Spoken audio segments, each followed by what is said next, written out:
Hey guys, tonight we step into a place where the air itself feels thick, sweet, and strangely heavy, like someone left a pot of burned caramel simmering for hours and then mixed it with wet earth and old wood.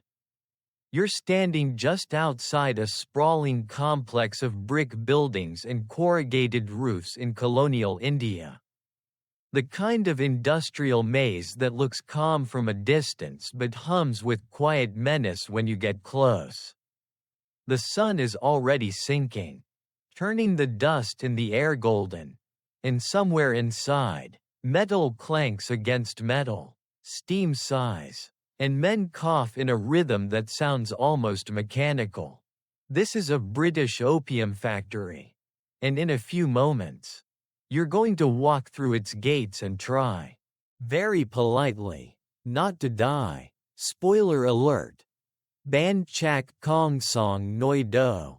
So, before you get comfortable, take a moment to like the video and subscribe, but only if you genuinely enjoy what I do here. And while you're at it, drop a comment telling me where you're listening from and what time it is for you right now. Now, dim the lights, maybe turn on a fan for that soft background hum, and let's ease into tonight's journey together. The iron gate creaks as it opens, and you step forward, feeling the ground change under your feet from dry village dust to packed, dark soil stained by years of spilled resin. The smell grows stronger, a syrupy, almost floral sweetness that clings to the back of your throat. It's the scent of raw opium, cooked and concentrated until it becomes the backbone of an empire's profit. You breathe it in, and your body reacts before your mind does. A tiny wave of dizziness, like standing up too fast after scrolling your phone for too long in bed. Only this isn't a harmless head rush. This is the first hint that the air itself here is not your friend. You're not alone. Around you, a line of workers moves slowly through the gate, shoulders slumped, eyes half-lidded with exhaustion. Some are barefoot, their soles toughened like old leather. Others wear thin sandals that do little to protect them from the heat of the ground. A British guard stands to the side, rifle resting casually against his hip, watching the flow of bodies with the same bored attention you might give a loading screen. The power dynamic is as clear as a modern office badge scanner. You're either authorized, or you're in trouble. And here, trouble doesn't mean a stern email from our. This factory is part of the vast system run by the British East India Company, the same corporate giant that once had its own army and navy. One well-known historical fact is that opium produced in India would be shipped to China, feeding an addiction crisis that eventually sparked the Opium Wars. But what you might not know is that inside these factories, the process was so tightly controlled that even the seeds of the poppy were counted and recorded. Like a colonial version of inventory management software, except the consequences of a missing unit were far more personal. You shuffle forward, and the warmth intensifies. Somewhere deeper inside, massive copper and iron vats are boiling, turning raw opium into standardized cakes for export. The heat radiates outward, making the air feel thick, as if you're walking into a poorly ventilated gym sauna. Sweat beads on your skin almost instantly, trickling down your back in slow, itchy lines. You imagine your modern self checking the weather app and complaining about humidity. Here, there is no app, only endurance. A bell rings, low and dull, signaling the start of a shift. The sound echoes off brick walls and wooden beams, and for a moment it's hard to tell whether it's meant to organize or to intimidate. The workers straighten slightly, not because they feel refreshed, but because their bodies have learned the reflex.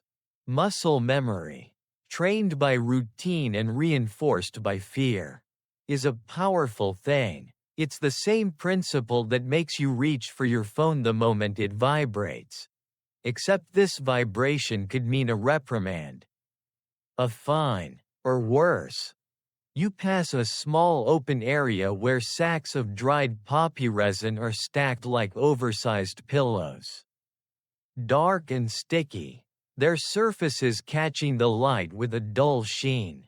Flies buzz lazily around them, drawn by the sweetness.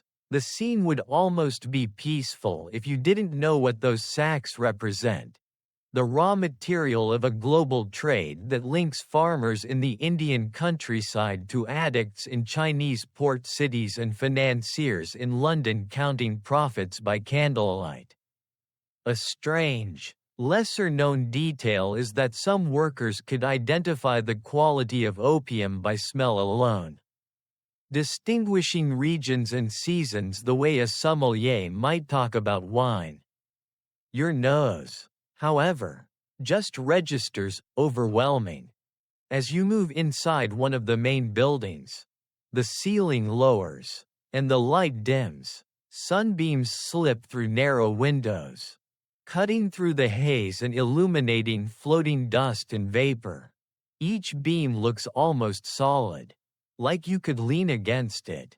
The floor is damp in places, slick with condensation and the occasional spill. You take a careful step, instinctively trying not to slip, and you think, absurdly, of workplace safety videos with their cheerful graphics and calm narrators. Here, the only safety briefing is survival itself. Historians still debate the exact working hours in some of these factories, because records often differ between official reports and personal accounts. Some documents suggest 10-hour shifts, others hint at much longer days. Especially during peak production seasons, you watch the workers file toward their stations and wonder which version is closer to the truth. Either way, your legs already feel heavy, as if they're preemptively protesting the idea of standing for hours in this heat, breathing this air. A supervisor walks past, boots clicking sharply on the stone floor. His uniform is neat, his posture straight, and his face carries the detached focus of someone who sees people primarily as units of labor. He glances at you, just once, a quick assessment, the way you might size up a new piece of furniture to see if it will fit in your room. No words are exchanged, but the message is clear: keep moving. You're guided toward a section where large wooden tables are arranged in rows. This is where raw opium will be sorted and prepared before cooking. The surface of the tables is darkened by years of use, sticky in places despite constant scraping and wiping. You place your hand down briefly for balance and feel the tacky resistance, like touching the surface of an old, spilled soda that never quite got cleaned. You pull your hand back, rubbing your fingers together, and they smell faintly sweet and bitter at the same time. The air hums with low voices, murmurs in different languages and dialects, blending into a constant background sound. It's not loud, but it's relentless, like the white noise of traffic outside your window at night. Somewhere, someone coughs deeply, a wet, rattling sound that lingers a second too long. You can't help thinking of modern air quality warnings and N95 masks. And you almost laugh at the idea of anyone here being offered protective gear. That laugh stays in your throat, though, swallowed by the weight of the place. You realize, standing here at the threshold of your first task, That this factory is not just a workplace. It's a node in a vast network of power, profit, and human cost. The famous historical narrative talks about trade routes and treaties. But the lesser-told story is about lungs filled with sweet smoke, hands stained dark, and bodies slowly worn down by heat and repetition. As historians still argue about how much agency workers truly had within this system. You feel the immediate, undeniable truth. Whatever the debates on paper, the reality on the ground is heavy, hot, and already pressing in on you. And this is only the beginning. You're still standing there, fingers faintly sticky from the table, when the low bell echoes again. This time sharper, more insistent. It's the sound that tells everyone to line up, to be counted, to become a number before becoming a worker. The men around you begin to shuffle into rough rows, shoulder to shoulder, like commuters squeezing into a subway car that's already too full. Only here, there's no polite silence and phone screens to hide behind. Just the soft scrape of bare feet on stone and the quiet sighs of people who already know how long the day will feel. The early morning air seeps in through the open doors. Cooler than the heat inside but heavy with moisture. It clings to your skin, making your clothes feel damp, as if you've been lightly misted by a spray bottle set to oppressive tropical climate. You take a slow breath, and the sweetness of opium mixes with the earthy smell of wet soil and human sweat. It's a combination that would never make it into a modern perfume catalog. Yet it becomes the signature scent of your days here. A clerk sits at a small wooden desk near the front, a stack of papers and a ledger open before him.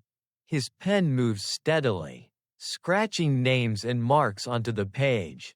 This daily roll call is a common practice in British-run factories.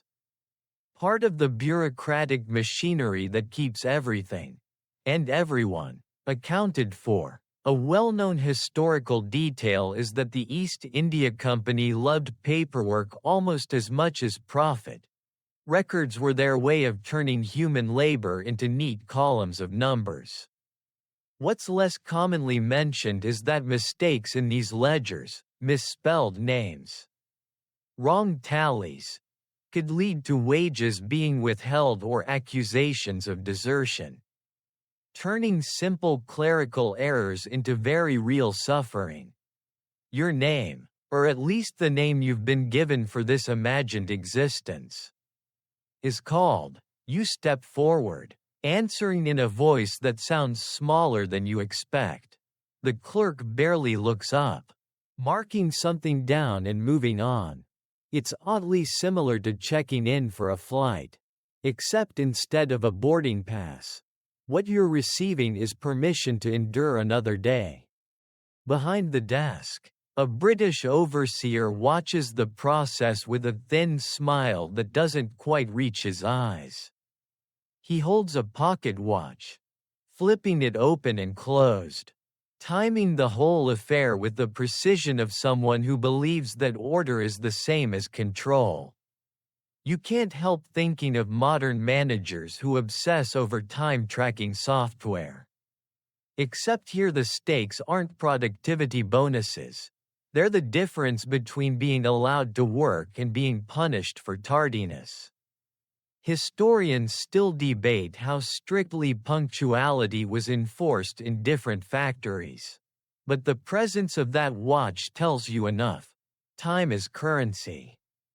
And you are spending yours very slowly. The line inches forward. A man in front of you sways slightly, as if the ground itself is rocking. His eyes are half closed, and his breathing is shallow. Someone murmurs his name, steadying him with a hand on the elbow. This kind of fatigue is common, the result of long hours, poor nutrition, and constant exposure to fumes. A strange, lesser-known fact is that some workers reportedly developed a mild dependence on the opium vapors themselves. Not enough to be called addiction in the dramatic sense, but enough to cause headaches, nausea, and a foggy calm that made the days blur together. It's like getting unintentionally drowsy from a warm room and heavy air. Only this drowsiness is laced with something far more insidious.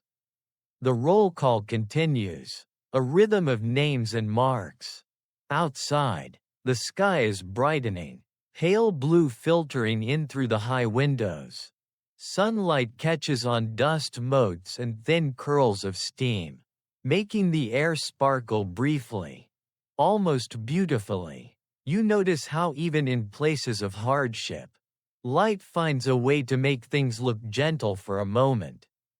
It's the same trick that makes a messy room look peaceful in the early morning. Before you really see the clutter, a sudden cough breaks the quiet. Harsh and rattling, the overseer's gaze snaps toward the sound. For a second, you expect a reprimand, but he merely frowns, makes a note to himself, and returns to his watch. Illness is not a surprise here, it's an expected variable, like wear and tear on machinery. In official reports, sickness might be listed as temporary unfitness for duty, a phrase that sounds almost polite. In reality, it means someone is struggling to draw a full breath in air that never quite feels clean. You think about how modern workplaces have sick days, medical leave, and at least the pretense of concern. Here, the system runs on the assumption that there will always be more bodies to replace the ones that falter. It's a grim kind of efficiency, and it hums quietly beneath the surface of every orderly line and neatly kept ledger. As your turn passes and you step back into place, the line begins to break apart. Workers peeling off toward their assigned sections. The movement is slow but purposeful, like a school of fish responding to an unseen signal. You follow, guided by subtle gestures and the flow of bodies. Deeper into the complex, the bell has done its job. The day is officially underway. While you walk, you catch fragments of conversation. Low and hurried, someone mentions a family member in a nearby village. Another complains softly about a lingering fever. These whispers are small acts of humanity in a place that often reduces people to functions. A lesser-known historical detail is that some factories allowed brief communal prayers or moments of silence at the start of the day. Not always out of respect, but because it was believed to calm workers and reduce accidents. Whether or not that belief had any scientific basis is something historians still discuss. But the idea of quiet as a form of control feels uncomfortably plausible. You pause briefly near a window, looking out at the courtyard where carts are already being loaded with sacks. The wheels creak, oxen snort, and the smell of animals mixes with the ever-present sweetness of opium. It's a reminder that this place is a hub, connecting fields, factories, and distant ports. The scale of it all is almost dizzying.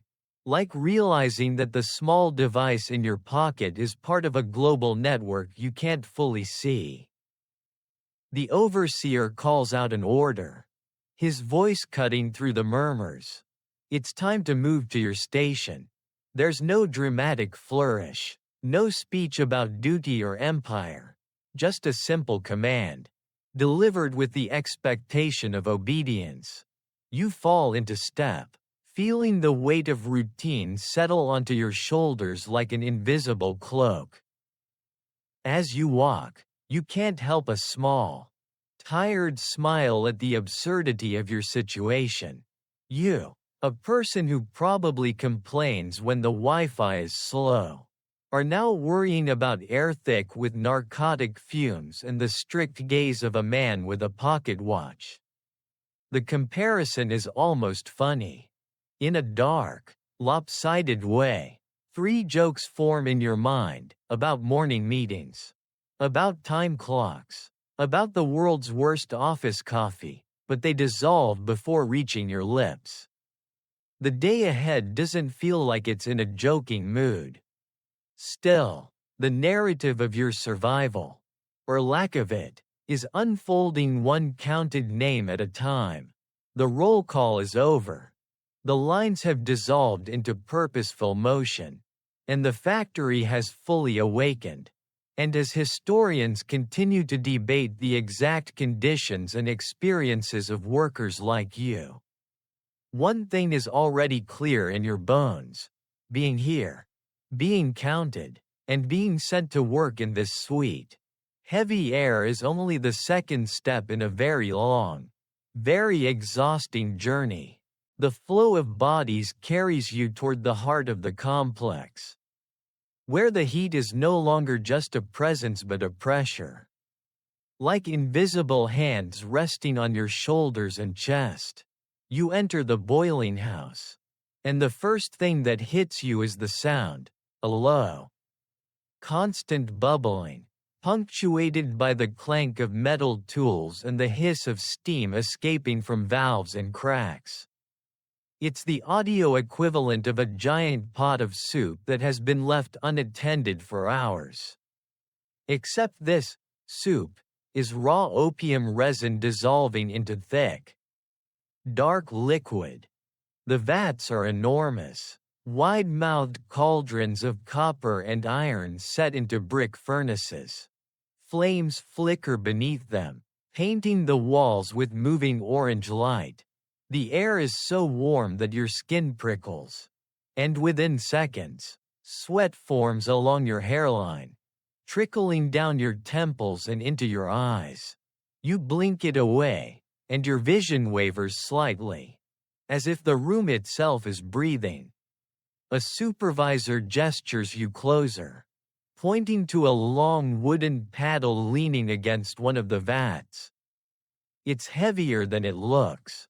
When you lift it, your arms protest immediately, the muscles unfamiliar with this kind of sustained effort. Your task is simple in theory: stir the thickening liquid to keep it from sticking and burning. In practice, it's like trying to move slowly setting cement with a canoe oar. This method of boiling and reducing opium is a well-documented part of colonial production. The goal is to evaporate excess moisture and concentrate the active compounds into a uniform paste. What's less widely known is that the temperature had to be carefully judged by eye and experience. Too hot, and the opium would scorch, ruining its quality and value. Some veteran workers could tell the exact moment to reduce the flame just by the way the bubbles changed shape. A skill passed down like a trade secret. You lean forward and begin to stir. The surface of the liquid resists, then yields, rolling in slow, glossy waves. Each movement releases another puff of sweet, heavy vapor. It curls around your face, warm and fragrant, and you feel a faint, dreamy lightness behind your eyes. The kind you might get from sitting too long in a hot bath. It's subtle, but it's there, and it makes you understand how easy it would be for the senses to dull in this environment. Around you, other workers move in a steady rhythm, stirring, checking, adjusting the fires. Their faces are slick with sweat, expressions focused and distant at the same time. Conversation is minimal here. The noise of the boiling and the need for concentration leave little room for chatter. Every so often, someone wipes their brow with the back of a hand, leaving a dark smear of resin and soot across their skin. A historical reality often mentioned is that these boiling rooms were among the most dangerous parts of the factory. Burns were common, and the combination of heat, slippery floors, and heavy tools made accidents almost inevitable. A lesser-known detail is that some workers wore simple cloth wraps around their forearms. Not primarily for protection from heat, but to wipe sweat quickly so it wouldn't drip into the vats and alter the consistency. It's a small thing, but it shows how even personal discomfort was managed in the service of product quality. Your arms begin to ache. A deep, growing soreness that spreads from your shoulders down to your wrists. The paddle feels heavier with each slow turn, as if it's absorbing the weight of the liquid it moves. You shift your stance, feet sliding slightly on the damp stone floor, and catch yourself before you lose balance. For a moment, you imagine what a modern safety inspector would say about this setup: open flames, boiling narcotics, minimal ventilation, and tired workers handling heavy tools. The mental image of a clipboard and a shocked expression almost makes you smile. Almost. The heat continues to build. The air is thick enough that each breath feels like inhaling through warm fabric.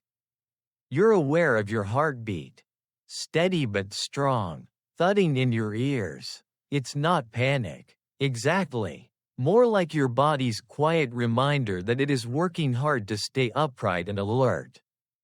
You think of how people today complain about open-plan offices being stifling, and the comparison becomes a dark joke in your mind. At least those offices have fans. From time to time, a more experienced worker leans over, peering into the vat, sniffing the steam, and nodding or shaking his head. He murmurs a few words to the fire tender, who adjusts the fuel accordingly. This unspoken coordination keeps the process running smoothly.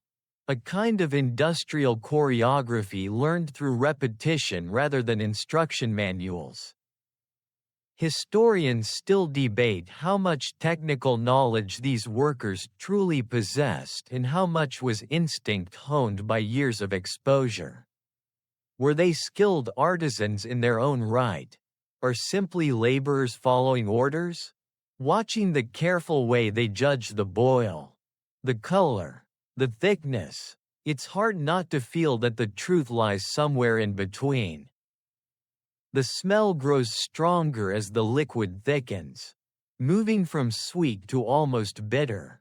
Like overcooked sugar, your head feels slightly light, and you take a deeper breath, then immediately regret it. The warmth and the fumes combine into a gentle, woozy haze, not enough to make you collapse, but enough to make the edges of the world soften.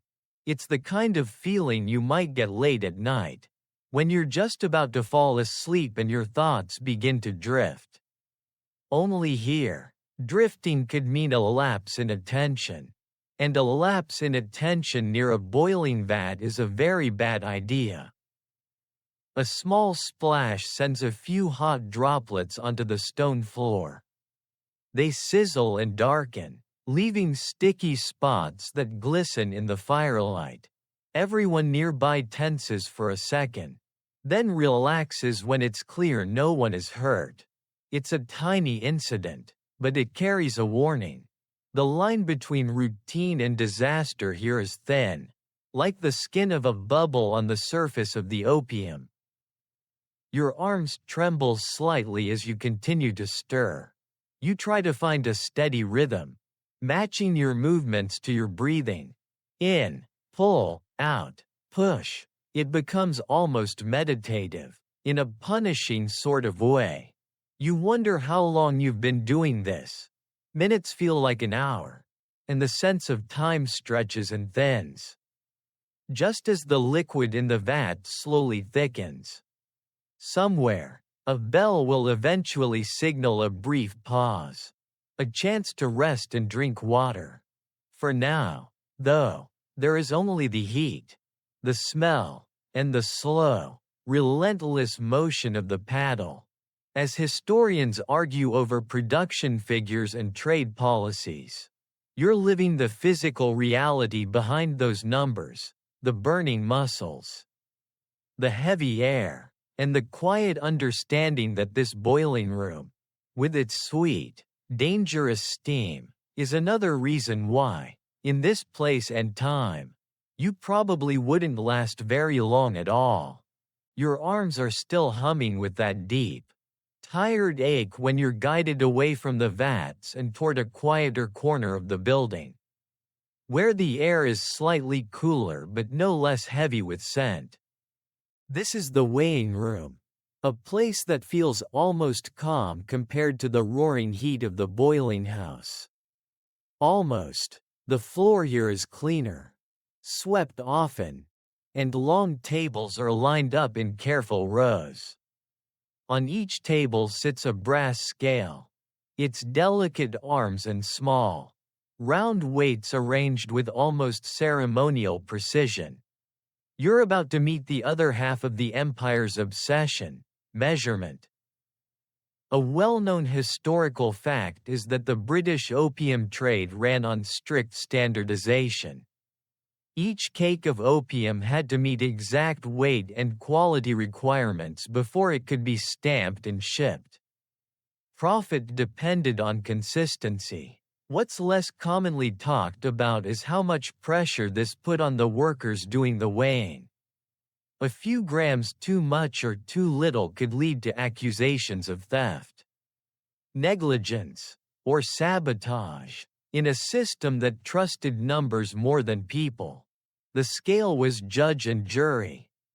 You take your place at a table, watching an older worker demonstrate.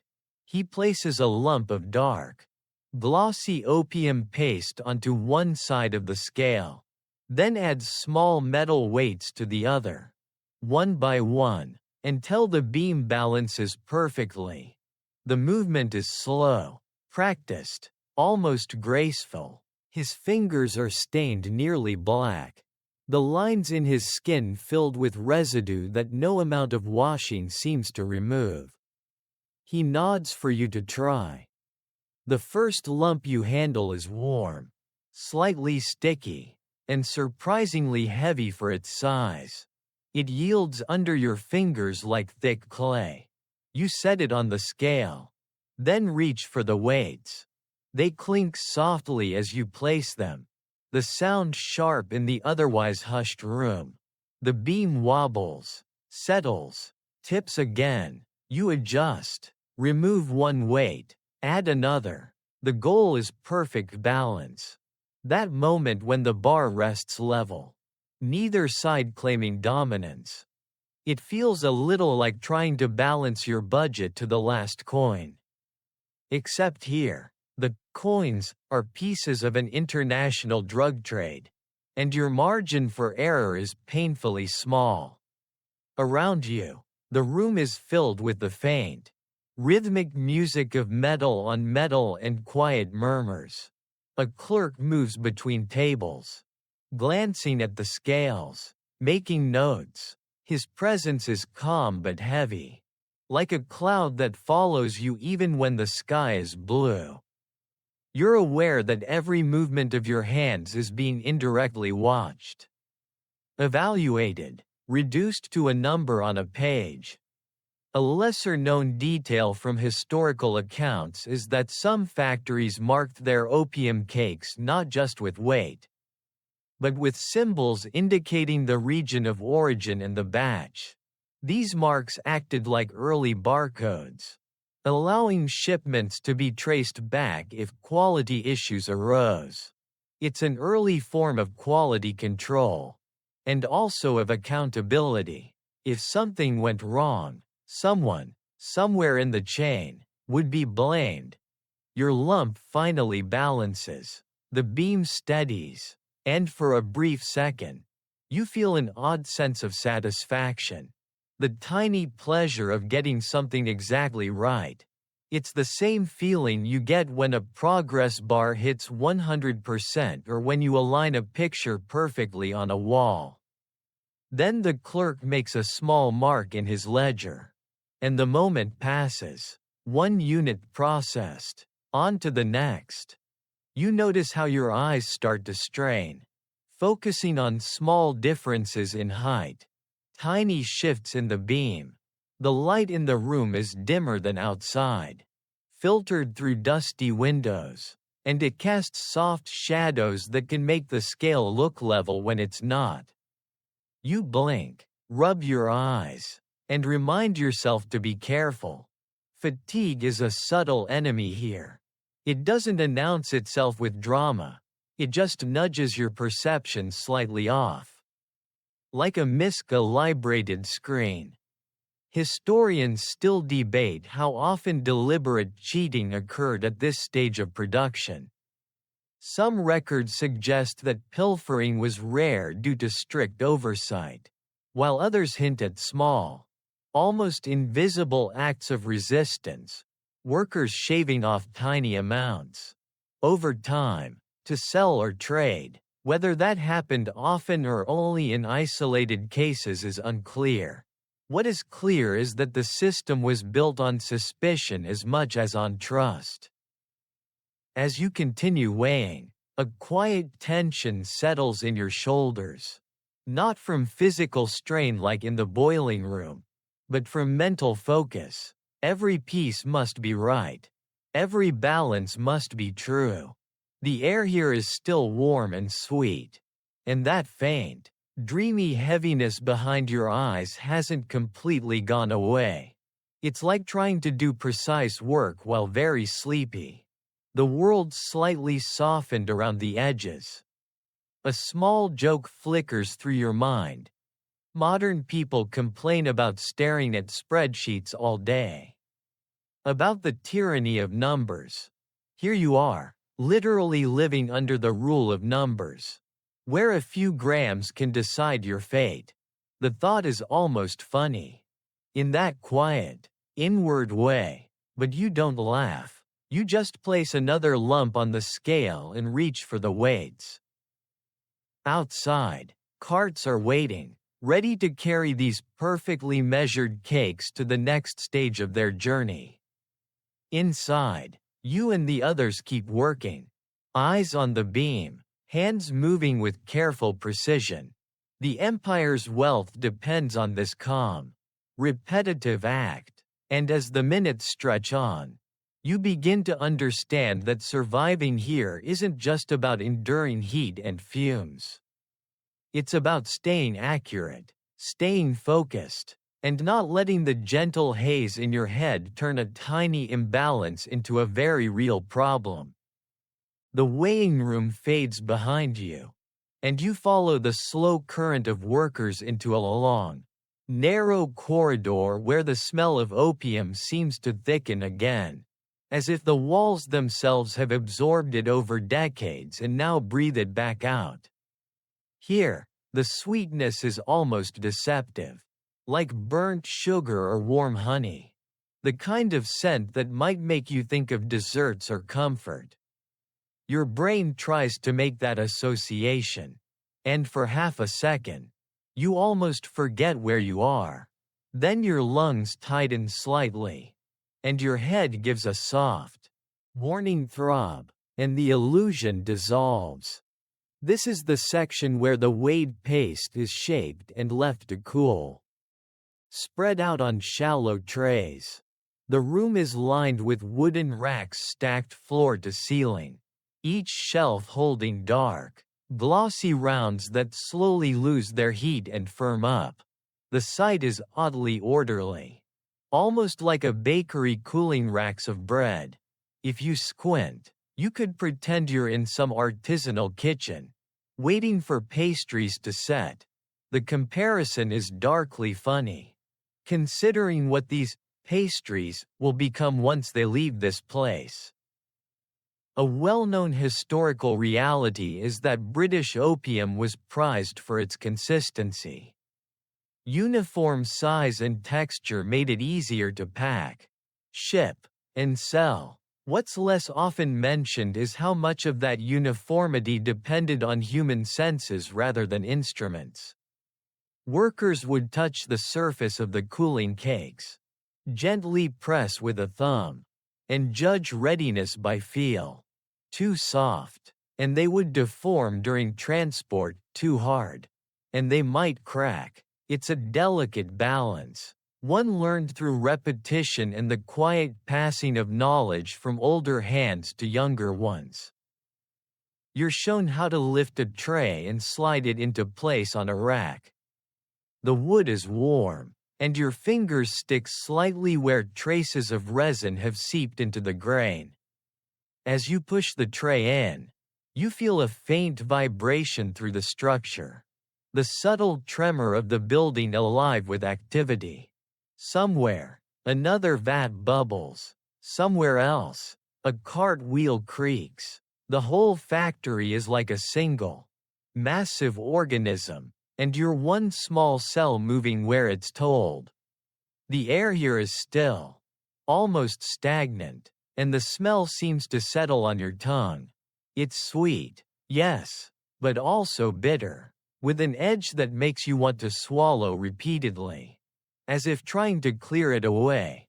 You become aware of your breathing, slow and deliberate, because taking in too much at once makes your head feel light.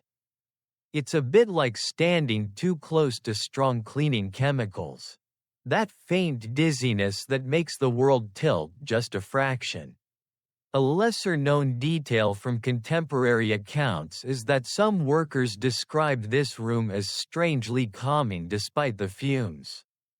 The repetitive motion, the quiet, and the warm scent created a kind of drowsy rhythm. Not sleep, exactly, but a soft mental fog. It's easy to imagine how, after hours here, your thoughts might start to drift, sliding from one to the next without much resistance. Historians still debate whether this mild, constant exposure had any long-term neurological effects. But the descriptions of sweet heaviness in old letters and reports are hard to ignore. You set another tray in place and step back. The racks stretch down the length of the room, an orderly forest of shelves.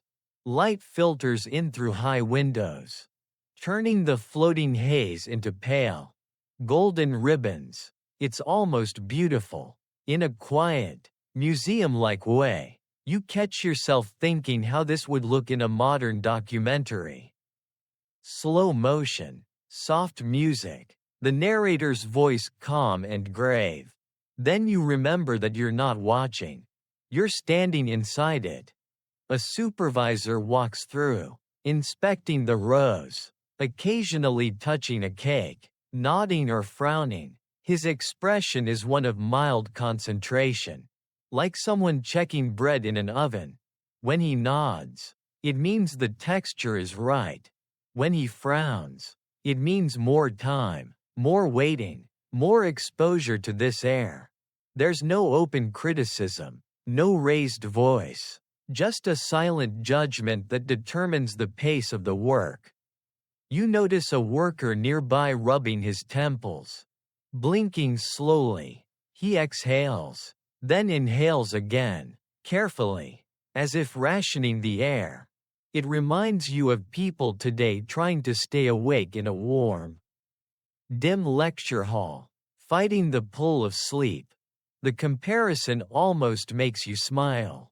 Almost, because here, nodding off doesn't mean missing a slide, it means risking a stumble. A dropped tray, a reprimand, maybe worse. The sweetness in the air clings to your clothes, your hair, your skin. You have the strange sense that if you left now and walked into the open countryside, the scent would follow you like a ghost, announcing where you've been. It's the kind of smell that gets into fabric and refuses to leave. Like smoke from a long night by a fire. Only this fire burns in copper vats and feeds a global trade. As you stand there, hands resting briefly at your sides, you feel the earlier fatigue from stirring and weighing settling deeper into your muscles. It's not sharp pain, just a dull, spreading tiredness, the kind that makes your movements a little slower, your thoughts a little softer around the edges.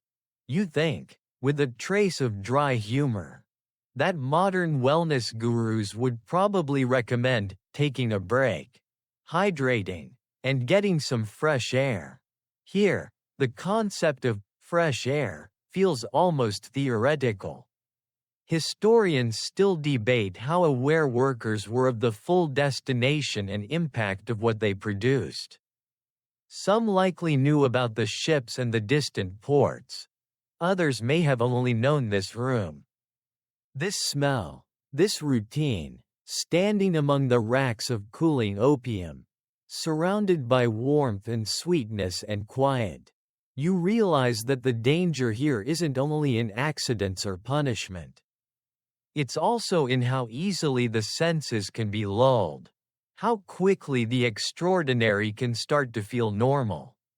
And as the trays continue to slide into place, one after another, the room fills with that soft, clinging scent, and you begin to understand that surviving this factory would require not just strength or precision, but the ability to stay fully awake in a world that constantly tries to wrap you in a gentle, narcotic haze. The calm, syrupy hush of the cooling room doesn't last.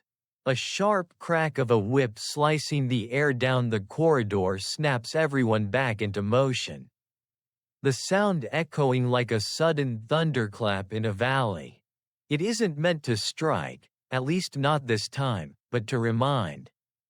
Time to move, time to work faster.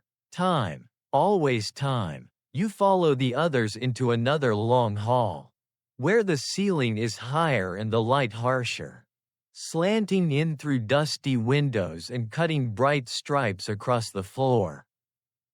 This is where the hours stretch. Here, the tasks are repetitive and relentless, carrying trays, stacking crates, wiping surfaces, moving half-cooled cakes from one station to another. None of it is technically complex, but all of it is physically draining in a way that creeps up on you.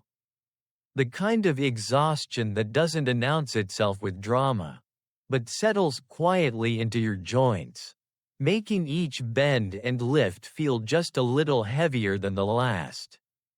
It's like doing housework all day in a humid room, except the house is an industrial complex and the humidity carries narcotic fumes.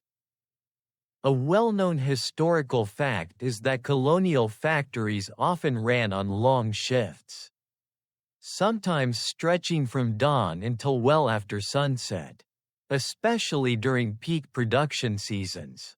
What's less commonly discussed is how breaks were structured. In some opium factories, rest periods were short and strictly timed, more about maintaining output than about restoring strength. A sip of water, a moment to sit, and then back to the rhythm. Historians still debate the exact length and frequency of these pauses, because official schedules and personal testimonies don't always agree. Paper says one thing. Tired bodies often tell another story. You're assigned to help move filled crates toward a storage area. Each crate is made of thick wood, reinforced with metal bands, and it takes 2 people to lift one properly. You and a man beside you grasp the sides, count softly under your breath, and heave. The weight pulls at your shoulders, compresses your spine, and for a second your vision darkens around the edges. You straighten slowly, feeling the familiar protest of overworked muscles.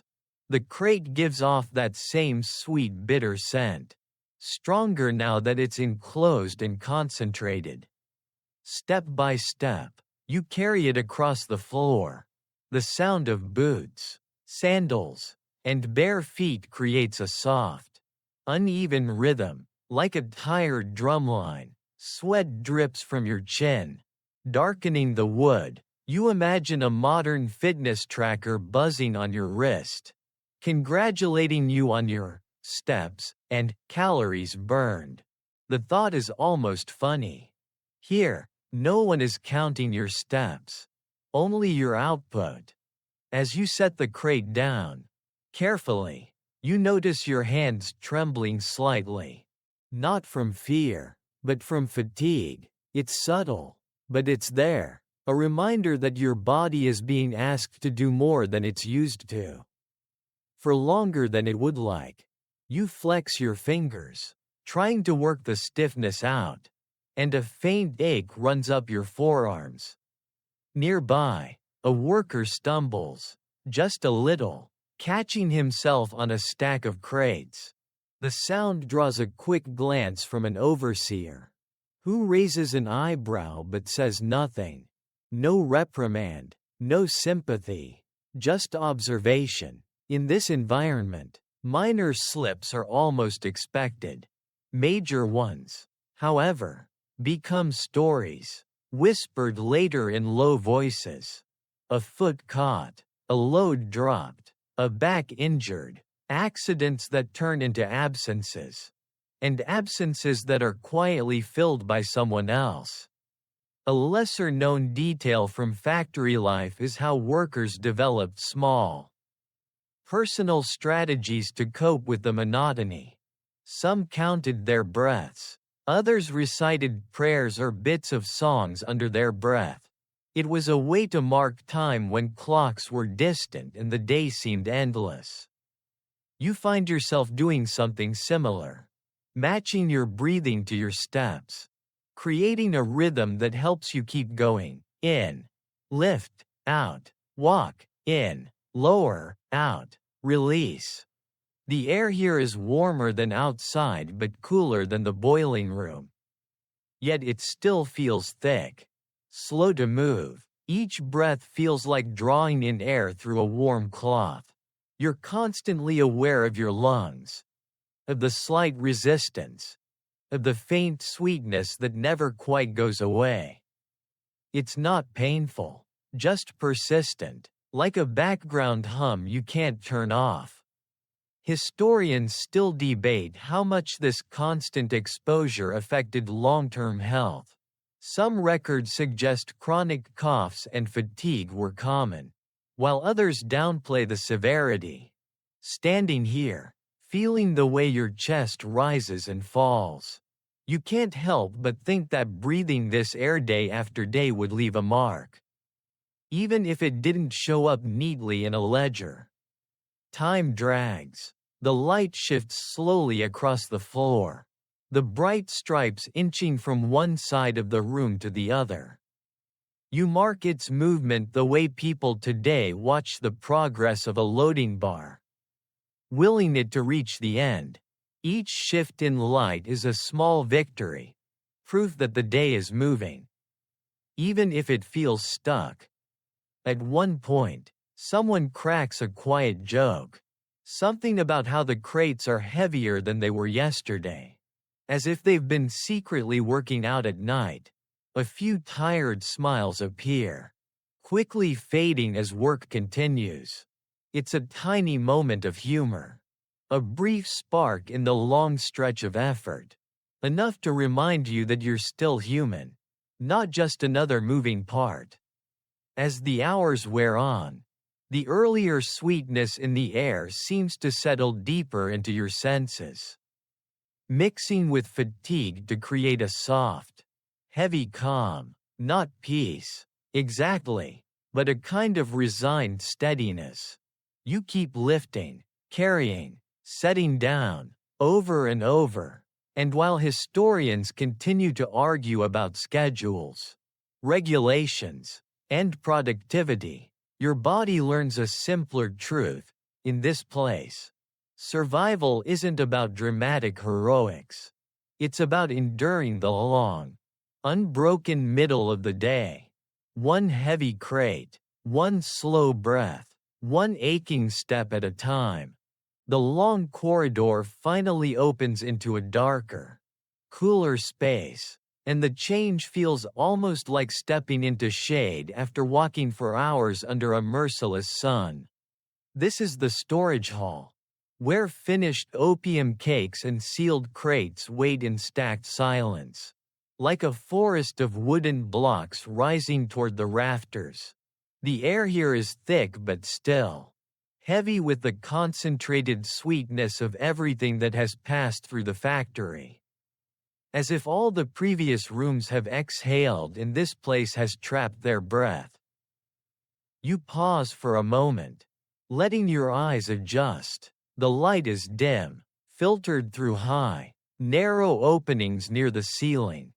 Dust floats lazily in the beams, drifting so slowly it looks as if time itself has decided to move at half speed. It would almost be peaceful, if not for the weight in your limbs and the knowledge of how long the day still has to go. A well-known historical fact is that these storage areas were guarded carefully. Opium was one of the most valuable commodities of the British Empire, and theft, even of small amounts, was taken seriously. What's less commonly mentioned is how the very smell of the place acted as a kind of silent alarm. Anyone spending too long here would come out carrying that unmistakable sweetness on their clothes and skin, making it hard to hide where they had been or what they might have touched. You're instructed to help stack a new row of crates, aligning them precisely so the weight is evenly distributed. The older workers do this almost automatically, adjusting by feel, tapping a corner here, nudging an edge there, until everything sits just right. It's like a giant game of careful Tetris. Except the pieces are heavy, and a mistake could mean a collapse rather than a lost high score. As you lift and slide a crate into place, you feel the faint vibration travel through the stack, settling as the wood meets wood. The sound is a soft, dull thud, muffled by the thickness of the boards and the stillness of the air. You step back, checking the alignment, and for a moment, the symmetry of the rows is oddly satisfying. Order in a world that otherwise feels overwhelming. A lesser-known detail from historical records is that some storage halls were built with raised floors or special ventilation gaps to reduce moisture and prevent spoilage. Opium, like many organic substances, could be affected by damp, and mold was an enemy of profit. Workers learned to recognize the subtle signs of trouble: a change in smell, a faint discoloration, a texture that wasn't quite right. It's another example of how sensory awareness became a kind of survival skill. You walk between the stacks, the narrow aisles creating a quiet, enclosed feeling, like moving through the rows of a library where every book is heavy and faintly fragrant. The comparison makes you smile faintly. A library of narcotics, carefully catalogued and guarded, waiting to be sent out into the world. Somewhere far away, people will open these books in a very different way. The air here is cooler, but it carries a deeper, more concentrated version of the factory's signature scent. You inhale and feel that familiar, gentle pressure behind your eyes. The softening of thoughts. It's subtle, but persistent, like background music you can't quite turn off. You remind yourself to stay alert, to keep your footing steady on the smooth, worn stone floor. An overseer patrols the aisles slowly, his footsteps echoing faintly. He runs a hand along the top of a crate, checking for dust, for dampness, for anything out of place. His movements are unhurried, confident, as if he knows that everything here, including the people, will remain exactly where it's supposed to be. The sense of control is almost tangible, like an extra layer of air pressing down on the room. Historians still debate how often theft or sabotage actually occurred in such tightly supervised environments.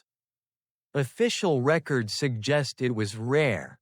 Personal accounts hint at small, quiet acts that never made it into the ledgers. The truth, as usual, likely sits somewhere in the middle, hidden in the gaps between what was written and what was lived. You finish stacking and lean briefly against a wall, feeling its coolness through your shirt. It's a small relief, a momentary escape from the constant warmth and motion. Your muscles hum with fatigue, but the stillness here gives them a chance to settle. Just a little. You take a slow breath, and the smell fills your chest. Sweet and heavy and strangely familiar now. For a second, you imagine what it would be like to fall asleep in this quiet, dim space, surrounded by orderly rows and soft dust light. The thought is oddly tempting, like dozing off in a warm room with a steady hum in the background. Then you remember where you are, and what that hum really is: the distant, ongoing work of a system that doesn't stop. A quiet murmur passes between two workers nearby. Something about a shipment leaving soon. About carts lining up at the gates. The world beyond these walls is already calling for what's stored here. The connection between this silent hall and distant ports, ships, and cities is invisible but powerful, like a thread pulled tight across continents. You straighten, ready to move again when called. The storage hall, with its cool shadows and heavy sweetness, has given you a brief pause, but not a rest. As historians continue to discuss logistics, trade routes, and economic impact, you feel the immediate, physical truth. Even in the quietest part of the factory, the weight of the work and the weight of what you're producing are always present. Pressing gently but insistently, reminding you that survival here means staying awake, staying steady, and staying on your feet in a place where the air itself tries to lull you into forgetting how tired you are. The brief coolness of the storage hall lingers on your skin as you're led back out into the more open air of the courtyard. And for a moment, the shift in temperature makes you shiver despite the heat. The sun is higher now, its light falling almost straight down, turning the dust in the air into a pale, glowing mist. You blink against the brightness, and the world feels slightly unreal, as if you've stepped out of a dim theater into midday glare. This is where illness makes itself known. A line of workers sits along one wall, resting on low stone ledges. Some are simply catching their breath, heads bowed, hands on knees. Others look worse. One man presses a cloth to his mouth as he coughs, the sound deep and hollow, like air moving through a damp tunnel. Another leans back with his eyes closed, chest rising and falling a little too fast.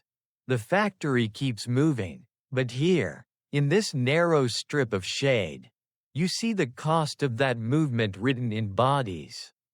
A well-known historical reality is that respiratory problems were common among workers in opium processing facilities. Constant exposure to fumes, dust, and smoke from the furnaces irritated lungs and throats. What's less often discussed is how these symptoms were sometimes mistaken for ordinary colds or seasonal sickness, delaying any real response until the condition became severe.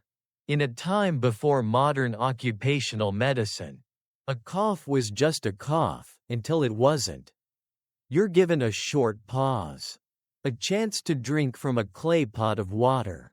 The water is warm, almost tepid, but it's still a relief. You swallow slowly, feeling it slide down your throat, trying to wash away the lingering sweetness in the air. It helps, a little, but the smell and the heaviness never quite leave.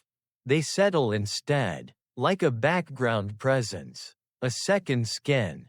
Nearby, two workers murmur about someone who didn't come in today. Fever, one says quietly, the other nods, eyes flicking toward the overseer before looking away. Absence is noted, always noted, but the reasons behind it are rarely discussed out loud. A lesser-known detail from some factory records is that workers who were sick for too long could be replaced without ceremony. Their names quietly removed from the ledger. Their positions filled as if nothing had happened. The system's memory was precise when it came to numbers, and surprisingly short when it came to individuals. You watch as a supervisor walks past the resting line. His gaze brief but assessing.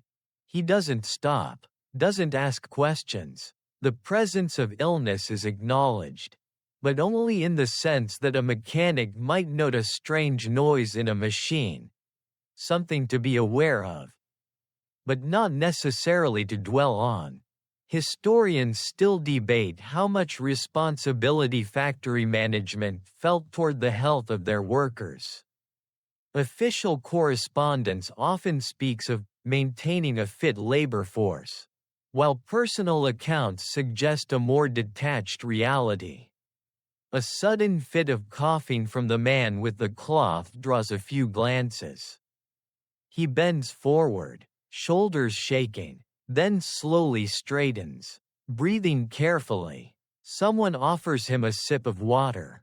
He takes it, nods in thanks, and wipes his mouth. The moment is small, almost ordinary, but it carries a quiet weight. In places like this, small acts of care are often all there is. You feel a faint tightness in your own chest. Not pain, just a gentle pressure, as if the air is slightly thicker than it should be. You take a deeper breath and notice the sweetness again, mixed now with smoke and dust. It's not hard to imagine how, day after day, this could wear on you, turning a mild irritation into something more serious. The thought brings a dry, inward chuckle. People today worry about air quality alerts and pollen counts. Here, the alert is constant, and the pollen is something else entirely. The break is short, a signal is given, and those who can stand. The man with the cough rises too. Slower than the others, but determined. No one questions it. Falling behind is not an option easily afforded.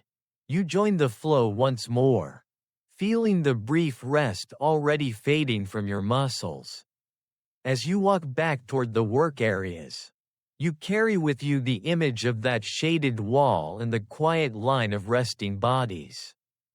It's a reminder that beneath the orderly routines and precise measurements, there is a steady undercurrent of strain. The factory may record weights and outputs with meticulous care, but the gradual toll on lungs and strength is harder to quantify. Historians continue to argue over how widespread serious illness was among opium factory workers. How much was caused directly by fumes and how much by the general conditions of colonial labor? Standing here, breathing in the warm, sweet, smoky air, you feel the debate settle into something simpler and more immediate, whatever the exact statistics. This is not an environment that treats the human body gently. The courtyard recedes behind you as you return to your tasks, and the sun's glare gives way once more to the dimmer, warmer light inside. The day moves on, and so do you, carrying with you the quiet knowledge that in this place, staying healthy is not just about luck.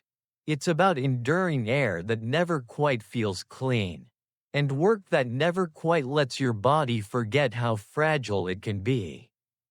The moment you step back inside, the courtyard's harsh light fades, and with it any illusion that the short pause was a true rest.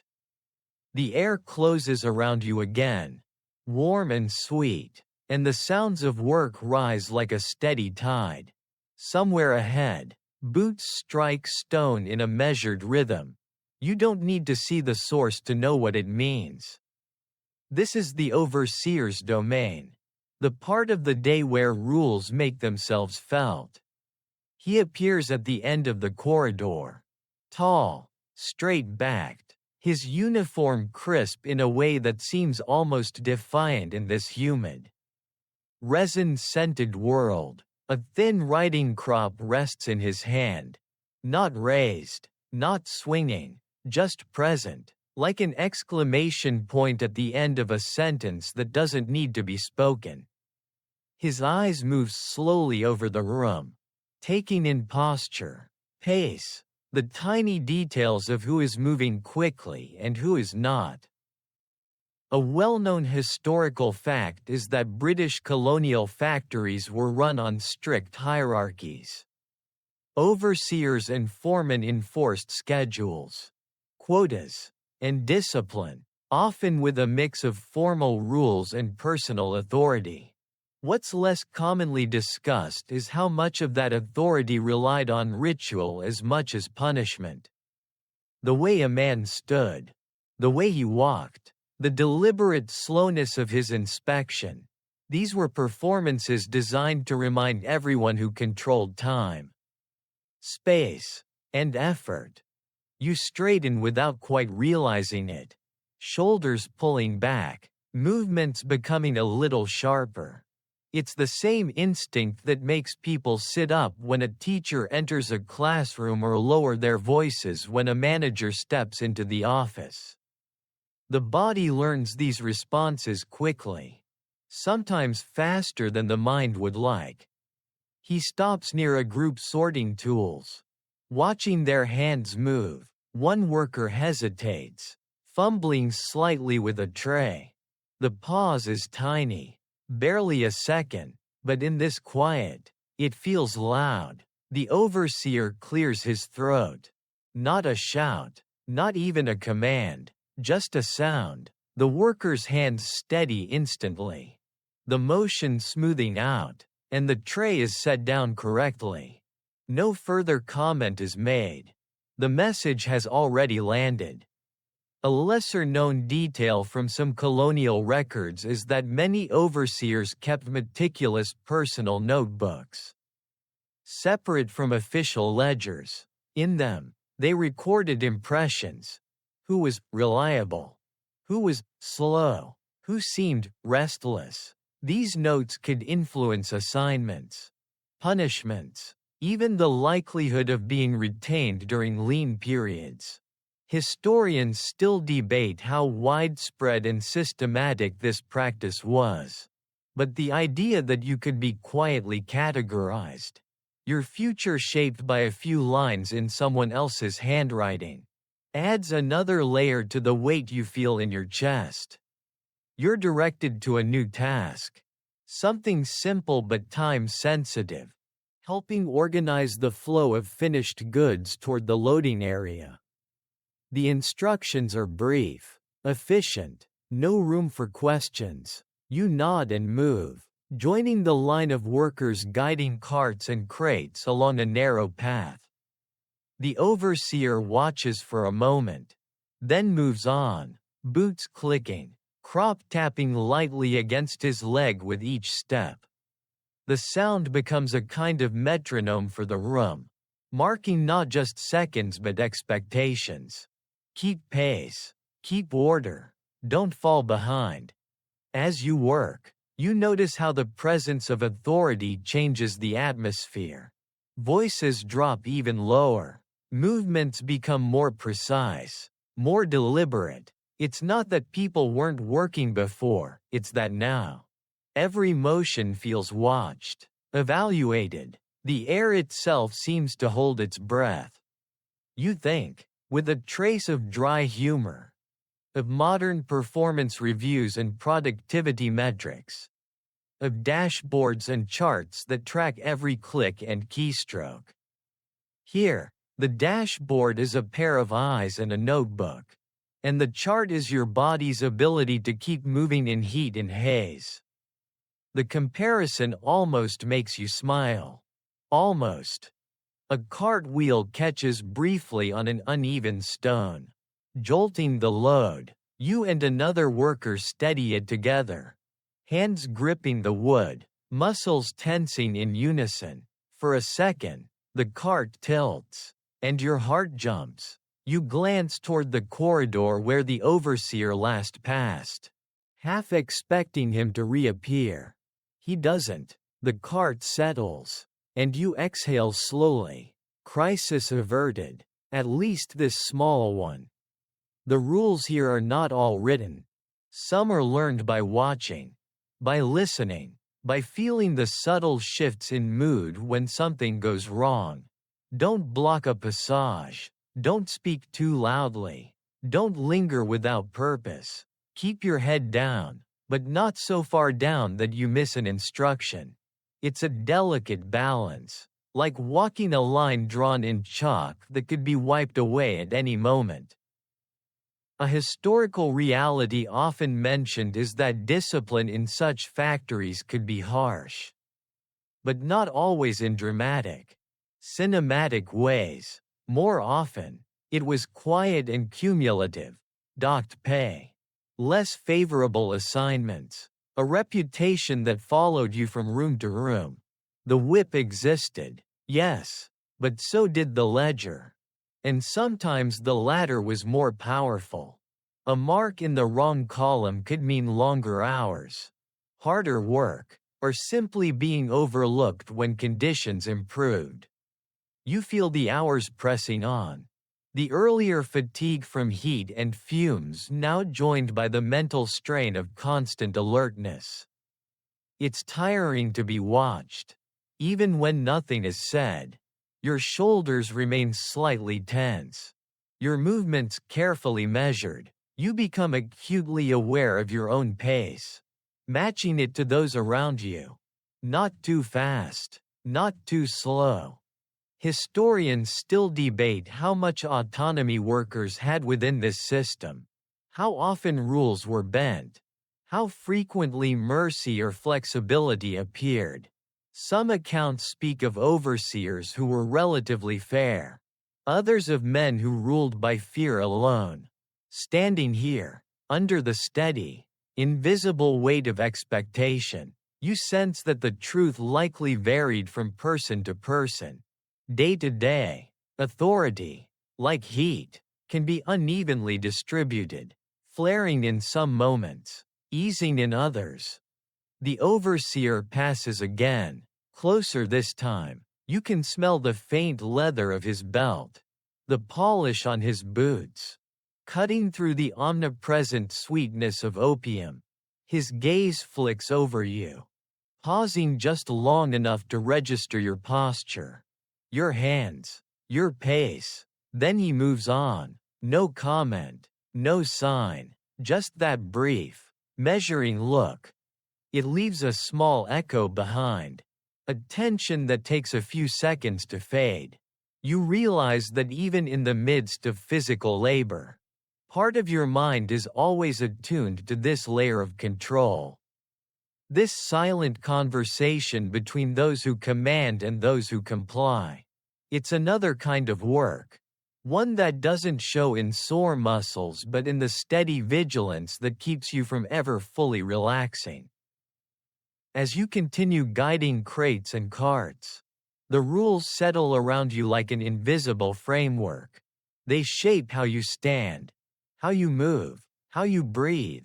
And while historians continue to argue about the exact nature of discipline in colonial factories, about severity and variation, you feel the immediate, personal version of it, a quiet, constant pressure that says, without words, that every action is being weighed, just as carefully as the opium itself. The overseer's footsteps fade, but the tension he leaves behind lingers like the aftertaste of something bittersweet on your tongue. Work continues, and eventually you're guided toward a low, open-sided shed at the edge of the complex. The roof is made of corrugated metal, and beneath it, a handful of long wooden benches line the walls. This, apparently, is where you eat. Eat might be a generous word. A bell rings, softer than the one that started the day, but unmistakable, and the flow of workers slows, then redirects. You follow, feeling your stomach tighten with a mix of hunger and curiosity. The heat here is trapped under the metal roof, but at least there's a faint breeze, carrying with it the dusty smell of the yard and the distant scent of animals. Compared to the thick, narcotic air inside, it almost feels fresh. A large pot sits near one end of the shed, steam rising lazily from its surface. Someone ladles out portions into simple metal bowls, rice, a thin lentil stew, and a few pieces of flatbread. No spices, no garnish, nothing meant to delight the senses. It's fuel, not pleasure. You take your bowl and sit on a bench, the wood warm under your palms. This kind of meal was typical for laborers in many colonial workplaces. A well-known historical fact is that rice and lentils formed the backbone of the working diet in much of India, cheap, filling, and easy to prepare in large quantities. What's less often mentioned is how carefully rations were calculated. Enough to keep you standing, not enough to let you feel truly full. Calories as a management tool. Long before anyone used that phrase. You take a spoonful. The food is bland but comforting in its simplicity. The warmth spreads through your chest and down into your stomach. And for a moment, the world narrows to the quiet act of eating. Around you, others do the same, heads bowed, movements slow, conversation is minimal, partly from fatigue, partly from habit. Chewing becomes a kind of meditation.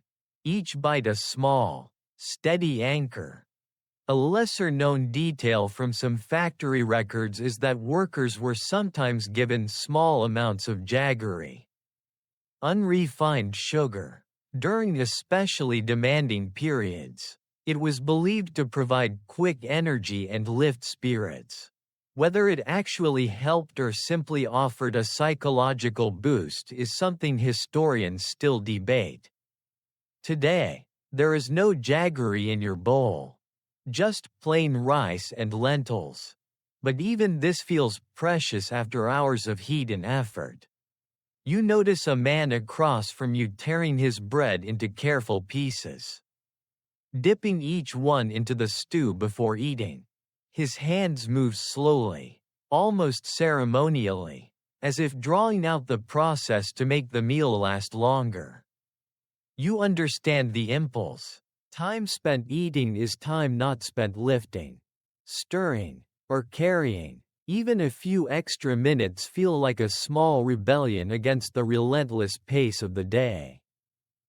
The air here carries fewer fumes, and you take advantage of it. Breathing a little deeper, your chest feels slightly lighter, the pressure easing just a fraction. It's enough to make you aware of how heavy it's been all morning. How your body has quietly adjusted to conditions that, in another context, would feel unbearable. The human ability to normalize discomfort is both impressive and unsettling.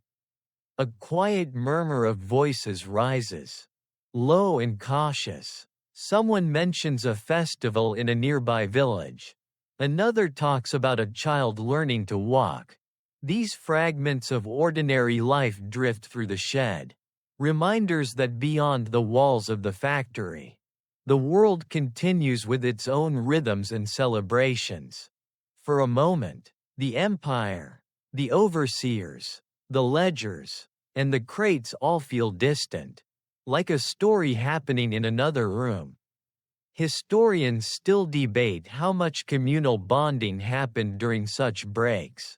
How often workers shared stories, songs, or small comforts. Some accounts paint these moments as rare pockets of warmth in an otherwise harsh routine. Others suggest they were brief and subdued, overshadowed by exhaustion and surveillance. Sitting here, bowl in your hands, you sense both possibilities at once, the potential for connection, and the weight that keeps it muted. You finish eating and set the bowl aside. It's not that you're full, it's that the food is gone.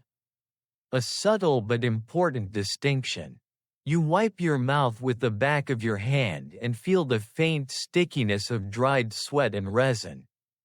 The smell of opium still clings to your clothes, but now it's mixed with the earthy aroma of cooked lentils and rice, creating a strange, almost comforting blend. Another bell sounds, this one sharper, signaling the end of the break. The small bubble of stillness pops.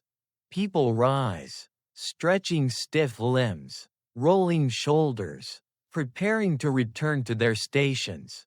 You stand too, feeling the heaviness settle back into your legs like a familiar weight. As you step out from under the shed and back toward the interior of the factory, you carry with you the brief warmth of the meal and the faint echo of murmured conversation. It's not much, but it's something, a reminder that even in a place designed for efficiency and control, the simple act of eating together can momentarily soften the edges. And while historians continue to analyze rations, nutrition, and labor management in colonial industries, your body holds a simpler truth. This modest bowl of rice and lentils is both a comfort and a calculation. A pause that sustains you just enough to keep going. And no more. The warmth of the meal fades quickly as you step back into the main buildings, the air closing around you once more like a heavy curtain. Your stomach is no longer empty, but your muscles still carry that deep, buzzing fatigue, the kind that doesn't disappear with food, only settles into a dull, patient ache. The corridor leads you toward a section where the floor is darker, stained in wide, uneven patches that no amount of scrubbing has ever fully erased. This is the accident-prone part of the factory.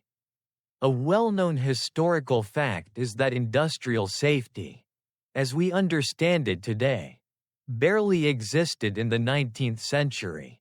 Open fires, boiling liquids, heavy tools, and slippery floors were accepted risks. Part of the cost of production. What's less often mentioned is how frequently minor injuries occurred, cuts, burns, crushed fingers, that never made it into official records because they were considered too ordinary to note. You're assigned to help near one of the furnaces, where newly cleaned metal molds are being heated before use. The heat radiates outward in waves, making the air shimmer. A worker ahead of you reaches to adjust a mold with a pair of long tongs. His grip slips for just a fraction of a second. The metal edge scrapes against the brick. Sparks jump, and a sharp hiss fills the air. Everyone freezes. The mold doesn't fall, but it tips, and a splash of scalding residue arcs through the air, striking the stone floor with a violent sizzle. A few droplets scatter farther than the rest. One lands close enough that you feel the heat on your ankle through your thin clothing. like the sudden, painful kiss of boiling water. Instinct makes you step back, heart thudding, breath catching in your throat. The man who lost his grip stands perfectly still, eyes wide, then slowly lowers the tongs and steadies the mold. No one speaks. The overseer is not immediately visible, but the silence itself is loud, full of what might have been. After a few seconds, work resumes, movements careful, almost exaggerated in their precision. A lesser-known detail from personal accounts is that many workers learned to read the sounds of the factory the way sailors read the sea. The pitch of a boil, the scrape of metal, the crackle of fire, each had its normal tone. When something sounded wrong, even slightly, it set nerves on edge. It wasn't superstition, it was survival. You looked down at the floor where the hot droplets landed. Dark spots marked the stone. Already cooling, already harmless again. It's unsettling how quickly danger can pass and leave only a stain. You imagine what would have happened if one of those drops had landed on skin instead of stone. The thought makes your own skin prickle, as if in sympathy. Historians still debate how often serious injuries occurred in opium factories compared to other colonial industries. Some records suggest rates similar to textile mills or mines. Others hint that chemical exposure and heat made these places particularly hazardous. What the numbers can't fully convey is the constant awareness. The way your body learns to flinch at certain sounds, to step carefully, to keep just a little extra distance from anything that glows, hisses, or steams. As you continue your task, passing tools, wiping surfaces, keeping the area clear, you move with new caution. Every motion is deliberate. You place your feet carefully on the dry patches of floor. You keep your hands well away from the furnace mouth. The earlier mental haze from the fumes is still there, soft around the edges, but now it's sharpened by a thin thread of alertness. A quiet, tired joke murmured by someone nearby breaks the tension for a moment, something about the floor trying to cook itself. A few faint smiles appear, then fade. Humor here is like a small release valve, letting out just enough pressure to keep things from cracking. You realize that surviving in this place isn't only about enduring long hours or heavy loads. It's about navigating a landscape where danger is ordinary, where a moment's inattention can turn into a story whispered later, or a name quietly removed from a list. The factory keeps moving, the fires keep burning, and the work keeps flowing around the near miss as if nothing happened. Yet your body remembers. Your heart rate takes a little while to slow. Your shoulders stay tense. And as historians continue to argue over statistics and safety standards, you carry with you the simple, physical truth of it. In a room filled with heat, metal, and boiling resin, you are always just one small slip away from learning, very personally, why this was never a place built for gentle endings. The heat and the near miss linger in your nerves as you're guided out of the furnace area and toward the outer yards of the complex. The space opens up, and the ceiling gives way to sky. Sunlight pours in, bright and unforgiving, and for a moment you have to squint, your eyes adjusting from the dim, fire-lit rooms to the hard clarity of day. This is where the factory meets the road, where everything that has been boiled, weighed, shaped, cooled, and stacked begins its journey outward. Carts are lined up along a packed earth track, their wooden wheels half sunk into ruts worn by years of use. Oxen stand patiently between the shafts, tails flicking at flies, breath rising in slow, dusty puffs. The air smells different here, less sweet, more earthy, a mix of animal, dry soil, and sun-warmed wood, but the opium's presence is still unmistakable. Seeping from crates and sacks like a perfume that refuses to stay contained. A well-known historical fact is that these carts formed the first link in a long chain, carrying opium from inland factories to river ports and coastal cities, where it would be loaded onto ships bound for China and beyond. What's less commonly appreciated is how fragile this link could be. Roads were rough, weather unpredictable, and a single broken axle or sick animal could delay shipments for days. In an era without engines or paved highways, the global drug trade began with slow, creaking wheels and patient, straining backs. You're assigned to help load. 2 people to a crate again. The familiar ritual of gripping, lifting, and stepping in unison. The crates are slid into place on the carts, arranged carefully so the weight is balanced. Too much on one side, and the journey becomes dangerous, too little secured, and a bump in the road could send valuable cargo crashing to the ground. It's logistics in its most physical form, all muscle and judgment. As you work, you hear the low calls of the drivers, murmuring to their animals, using tones that are half command, half comfort. The oxen respond with slow shifts of weight, hooves scraping softly. There's something almost soothing about their steadiness, a contrast to the sharp authority of the overseers inside. These animals don't care about ledgers or quotas. They care about the pull of the load and the rhythm of the road.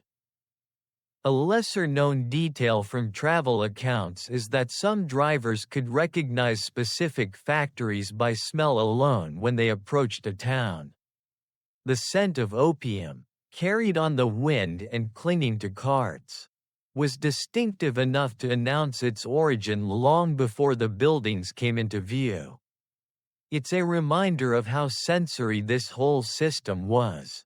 How trade left traces not just on paper, but in air, fabric, and memory.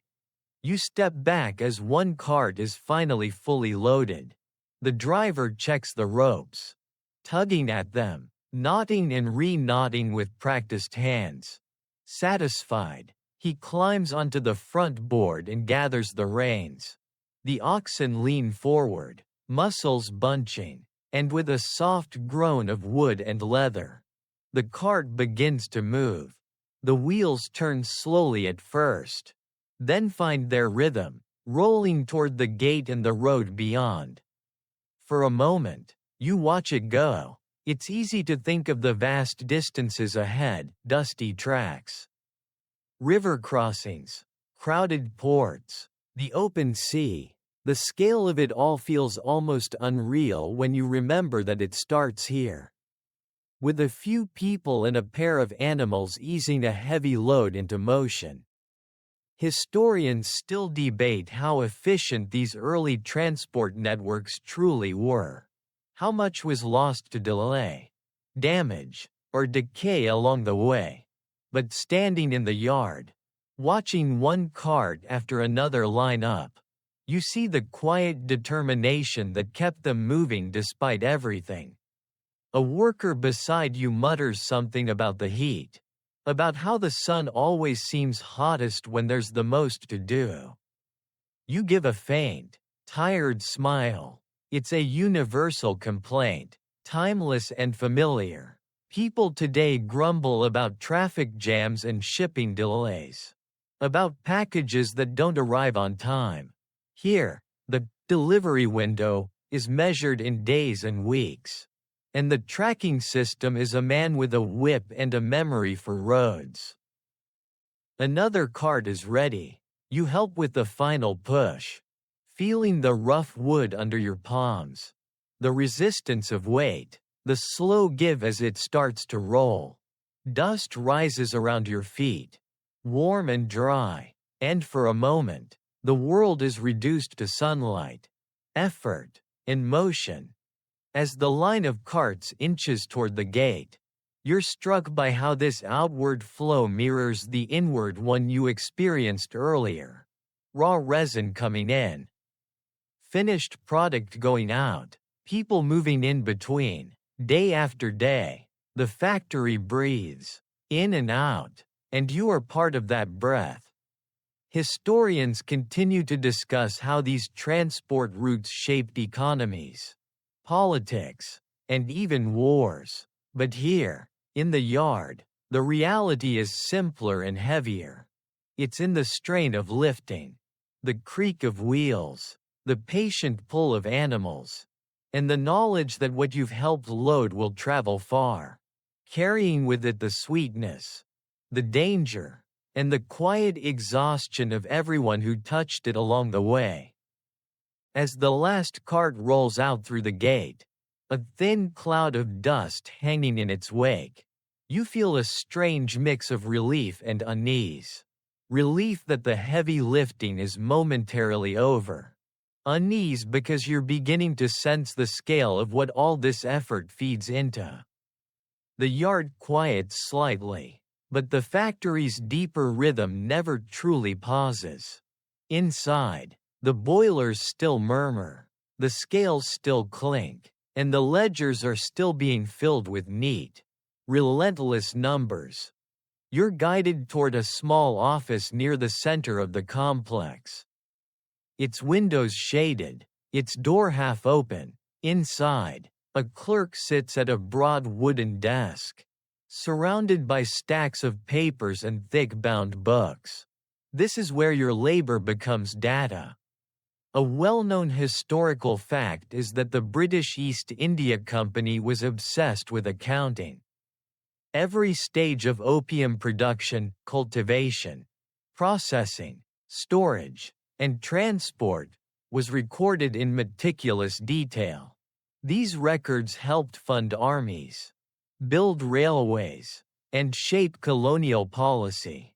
What's less commonly known is how these columns of numbers often determined the fates of entire regions. A rise in output here could mean harsher quotas for farmers there, tighter schedules for workers like you, and greater pressure throughout the system. You watch as the clerk dips his pen into ink and writes, his hand moving steadily, almost elegantly. Each line represents weight, quality, destination, value. To him, the crates you just helped load are entries, not burdens. The oxen are not straining animals but transport capacity. The workers are not tired bodies but labor units. It's an abstract language, and it's powerful. A lesser-known detail from company correspondence is that fluctuations in opium revenue were closely watched in London, sometimes discussed in the same breath as military spending or diplomatic strategy. The success of a harvest or the efficiency of a factory could ripple outward, influencing decisions far removed from the dust and heat of this courtyard. Historians still debate how consciously policymakers connected these dots, but the financial importance of the trade is beyond question. You're told to wait while figures are checked and confirmed. Standing near the doorway, you listen to the soft scratch of pen on paper, the occasional rustle of a page being turned. It's quiet, controlled, and oddly calming, a sharp contrast to the physical strain of the yard. Yet there's something unsettling about how easily the day's sweat and effort dissolve into symbols and sums. A faint smile crosses your face at a modern comparison. Spreadsheets, quarterly reports, profit projections. The tools have changed, but the logic feels familiar. Somewhere, Someone will look at these numbers and make decisions that affect thousands, perhaps millions, without ever smelling the sweetness of opium in the air or feeling the heat of a furnace on their skin. The clerk pauses, frowns slightly, and adjusts a figure, a small correction, a tiny movement of ink. You realize how much can hinge on such small marks. A miscounted crate, an incorrectly recorded weight, and suddenly a shipment is short. A payment disputed, an inquiry launched. In a system built on precision, even minor errors can echo loudly. Historians still debate how accurate these records truly were. How often numbers were massaged to meet expectations or to smooth over losses. Officially, everything was exact. Unofficially, the realities of spoilage, theft, and human error made perfection impossible. The truth likely lies in the quiet space between the ledger lines and the lived experience of those who filled them. When the clerk finally nods, satisfied, you're dismissed back to the main flow of work. As you step away, you glance once more at the open books, at the orderly rows of figures. They look so clean, so calm, so certain. Nothing in them hints at the heat, the fumes, the near accidents, the coughing in the courtyard, or the ache in your shoulders. Yet those numbers will travel, just like the crates, crossing distances and shaping decisions. And you begin to understand that surviving in this world isn't only about enduring physical hardship. It's also about existing in a system where your effort is translated into abstract value, where the story of your day is reduced to ink and paper, and where the quiet power of accounting can be as formidable, in its own way, as any furnace or overseer. The office door closes softly behind you, and the neat world of ink and ledgers gives way once more to the warm, breathing body of the factory. By now, the day has begun to sag under its own weight. The sun is still high, but it feels tired, as if even it is growing weary of pouring light onto dust. Brick and endless labor. You're guided toward a low row of huts along the back of the compound. Their walls made of mud brick, their roofs patched with tin and thatch. This is where you are meant to rest when the body finally insists. Inside one of the huts, the air is dim and close. A few narrow cots line the walls, nothing more than wooden frames strung with coarse rope. Thin mats lie on top, already darkened by sweat and years of use. You sit, and the ropes sag slightly under your weight, creaking like an old floorboard in a forgotten house. The smell here is different again, less opium, more human, warm skin, dust, faint traces of smoke and damp cloth. A well-known historical fact is that many industrial workers in colonial India lived either on site or in nearby barracks. Especially during busy seasons, travel took time and energy they couldn't spare. What's less often mentioned is how these sleeping spaces blurred the line between work and rest. You were never fully away from the factory. Its sounds and smells followed you into what was supposed to be recovery. You lie back and stare at the low ceiling. Through a small gap in the roof, a blade of sunlight cuts in, illuminating drifting dust. It moves slowly as the sun shifts, like a silent clock hand marking the afternoon. Your muscles throb with a deep, steady ache, not sharp, but insistent, as if reminding you that they have been working far longer than they would like. Nearby, someone exhales in sleep, a long, slow breath. Another turns on his side, the rope of his cot creaking in response. These are the small sounds of bodies trying to recover in a place that never truly quiets. In the distance, you can still hear the low murmur of boiling vats, the clink of metal, the occasional call of an overseer. Even rest here has a soundtrack. A lesser-known detail from workers' accounts is how dreams were often filled with the factory itself, steam, fire, the sweetness of opium, the endless repetition of tasks. The mind, saturated by the day, carried its images into the night, replaying them in softened, distorted forms. Historians still debate how much chronic fatigue and exposure affected sleep patterns.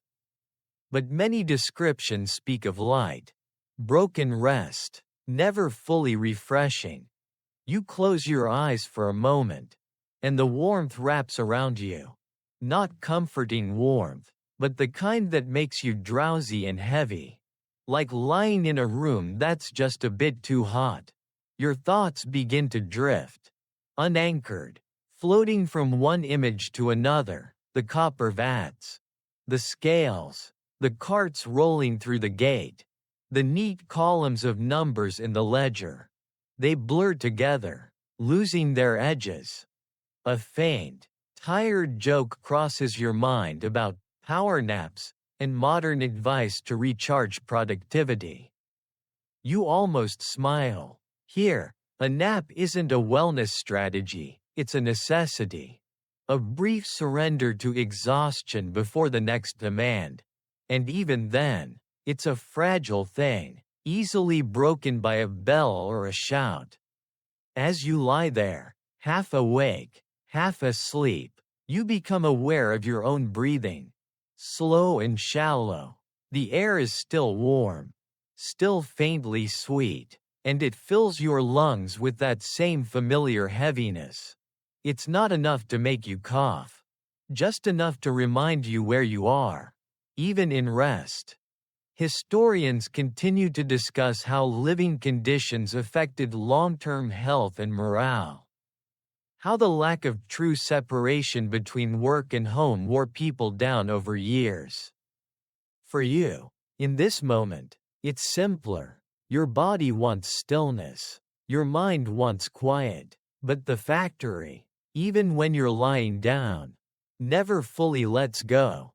And so you rest in the shadow of the work you've already done, gathering just enough strength to stand again when called, knowing that in this place, sleep is not an escape, only a pause in a long, unbroken line of days. The short rest leaves you in that strange in-between state where your body feels heavy, but your mind refuses to fully let go. When the bell sounds again, it slices through the warm dimness of the hut like a thin blade. Not loud, not gentle, just firm enough to pull you back to your feet. You sit up, joints protesting, and for a second the world tilts slightly, as if the floor has decided to drift away from you. You step outside, and the afternoon heat wraps around you once more. Familiar now, almost expected. The factory has not changed while you rested. The same hum, the same sweetness in the air, the same steady choreography of labor. It's as if time here doesn't really move forward, it just deepens. Like a color growing darker with each layer. This is when you begin to sense the true shape of control. A well-known historical fact is that the British East India Company maintained a near monopoly over opium production in large parts of India. Farmers, processors, transporters, all were bound into a system where choices were limited and rules were rigid. What's less often discussed is how this control extended beyond contracts and into daily life. Where you worked, when you rested, how fast you moved, and even how long you could afford to be ill. You're sent back into the interior, toward a section where tools are issued and collected, A foreman stands by a rack, checking off items as they're handed out. Each worker receives exactly what is needed for the next task, no more, no less. It's efficient, orderly, and quietly suffocating. You realize that nothing here is accidental. The flow of people, the timing of bells, the distribution of tools and food, even the brief rest in the huts, all of it is part of a carefully tuned machine.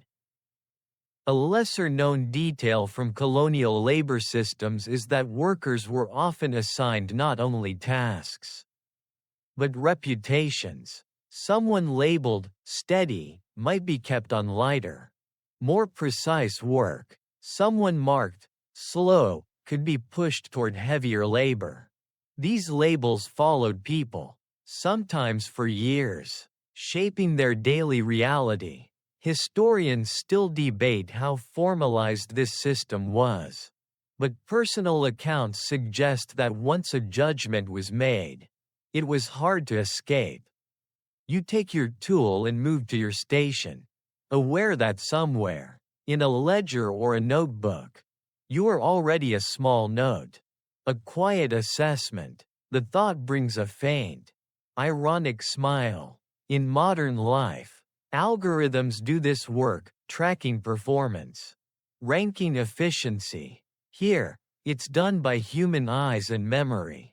But the effect is similar. You are measured, sorted, and placed where the system thinks you belong.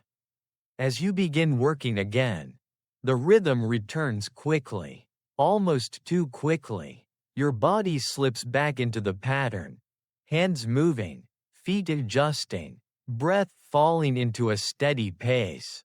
It's unsettling how fast routine reclaims you, how easily the extraordinary becomes ordinary when it repeats often enough. The factory doesn't need to shout its authority, it just needs to be consistent.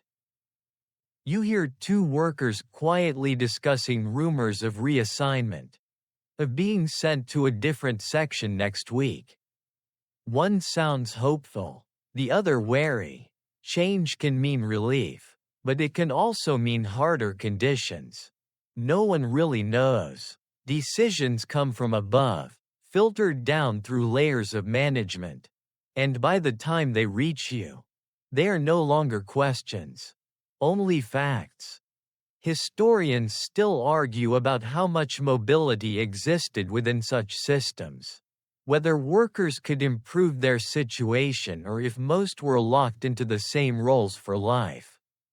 Standing here, tool in hand, sweat already forming again on your skin, you feel how small that space for choice must have been. You go where the bell sends you. You do what the foreman assigns. You rest when the schedule allows.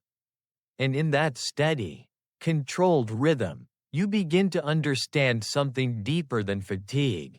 Surviving here isn't just about enduring heat, fumes, or long hours. It's about living inside a structure that quietly, constantly decides for you how your day unfolds, how your strength is spent, and how much of yourself you are allowed to keep.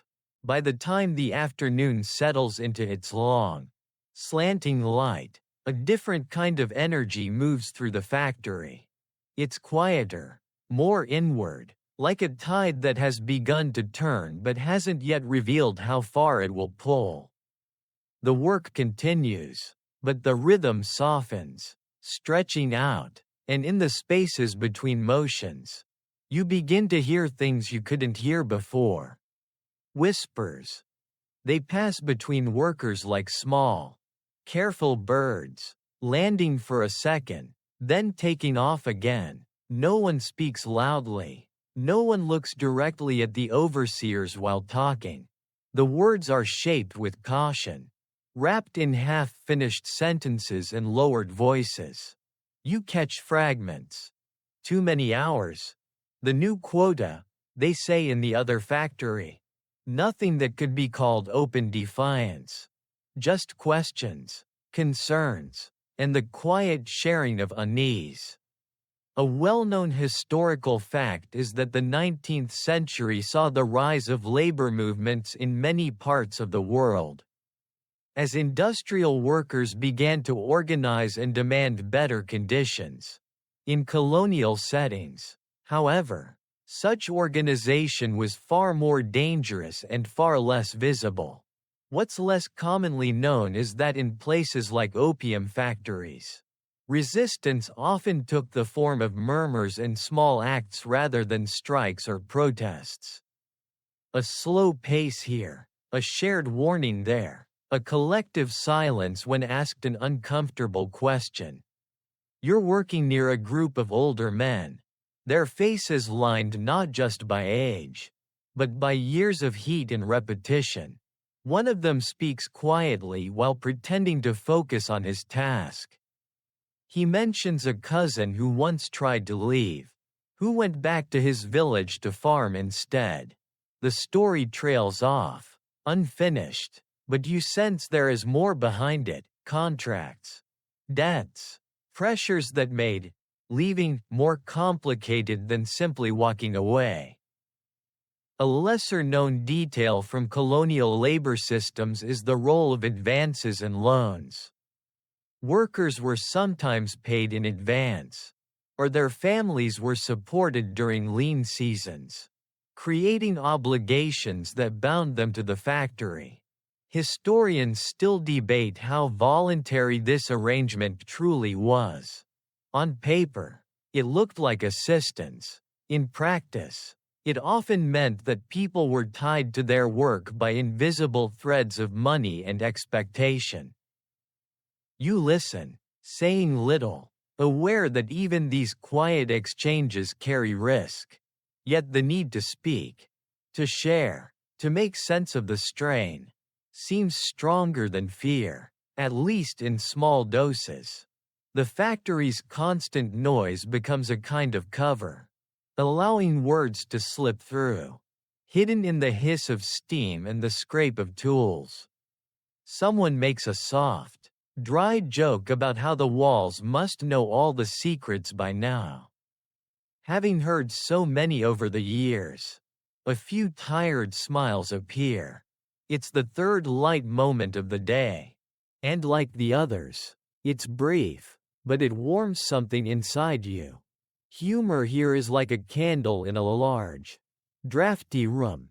It doesn't light much, but it proves that darkness isn't total. Historians still argue about how aware workers were of the larger political forces shaping their lives: the treaties, the trade policies, the distant debates in London and Calcutta. Some accounts suggest a keen awareness.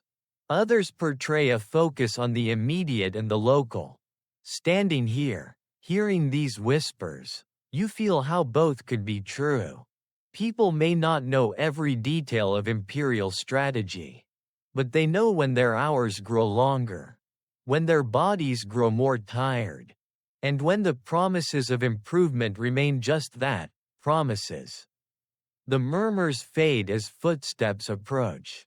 The overseer passes through, and the air seems to tighten again. Voices drop, conversations dissolve into the sounds of work.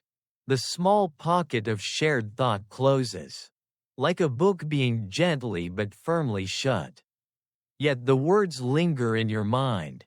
They echo softly as you continue your task, a reminder that beneath the surface of routine and obedience, there is a current of feeling and thought that never fully disappears. It flows quietly, finding small channels, shaping the inner landscape of those who live inside this system. And as historians continue to debate the nature and extent of resistance in such places, you feel its simplest form, not banners or marches, but the quiet insistence of people on acknowledging, to one another, that what they endure is real, that it is shared, and that even in the shadow of an empire's machinery, their voices, however low, still exist, The whispers fade, but a different kind of quiet settles in as you're guided toward a small, cleaner room near the edge of the complex. The walls here are whitewashed, the floor swept, and the air, while still faintly sweet, is less thick than in the boiling houses. A wooden table stands in the center, and on it are small bowls, cloths, and a few dark, sticky pellets no larger than peas. This is where opium becomes medicine. A well-known historical fact is that opium was widely used in the 19th century as a painkiller and sedative. Doctors across the British Empire prescribed it for everything from battlefield wounds to coughs and stomach troubles. In an age before modern anesthetics, it was one of the few reliable ways to dull pain. What's less commonly discussed is how thin the line was between treatment and dependence, especially when dosages were guessed by eye and experience rather than measured by precise instruments. You watch as a worker with a small mortar and pestle gently crushes one of the pellets, mixing it with warm water to create a cloudy solution. This mixture will be given to someone who was burned earlier, or to a laborer whose cough has become too painful to ignore. The process is careful, almost reverent, as if everyone in the room understands that this substance is both a comfort and a danger. The irony is hard to miss. The same factory that fills the air with fumes that make your head heavy is also the place where relief from pain is prepared. The same trade that fuels addiction in distant cities is, here and now, a source of genuine, if temporary, mercy.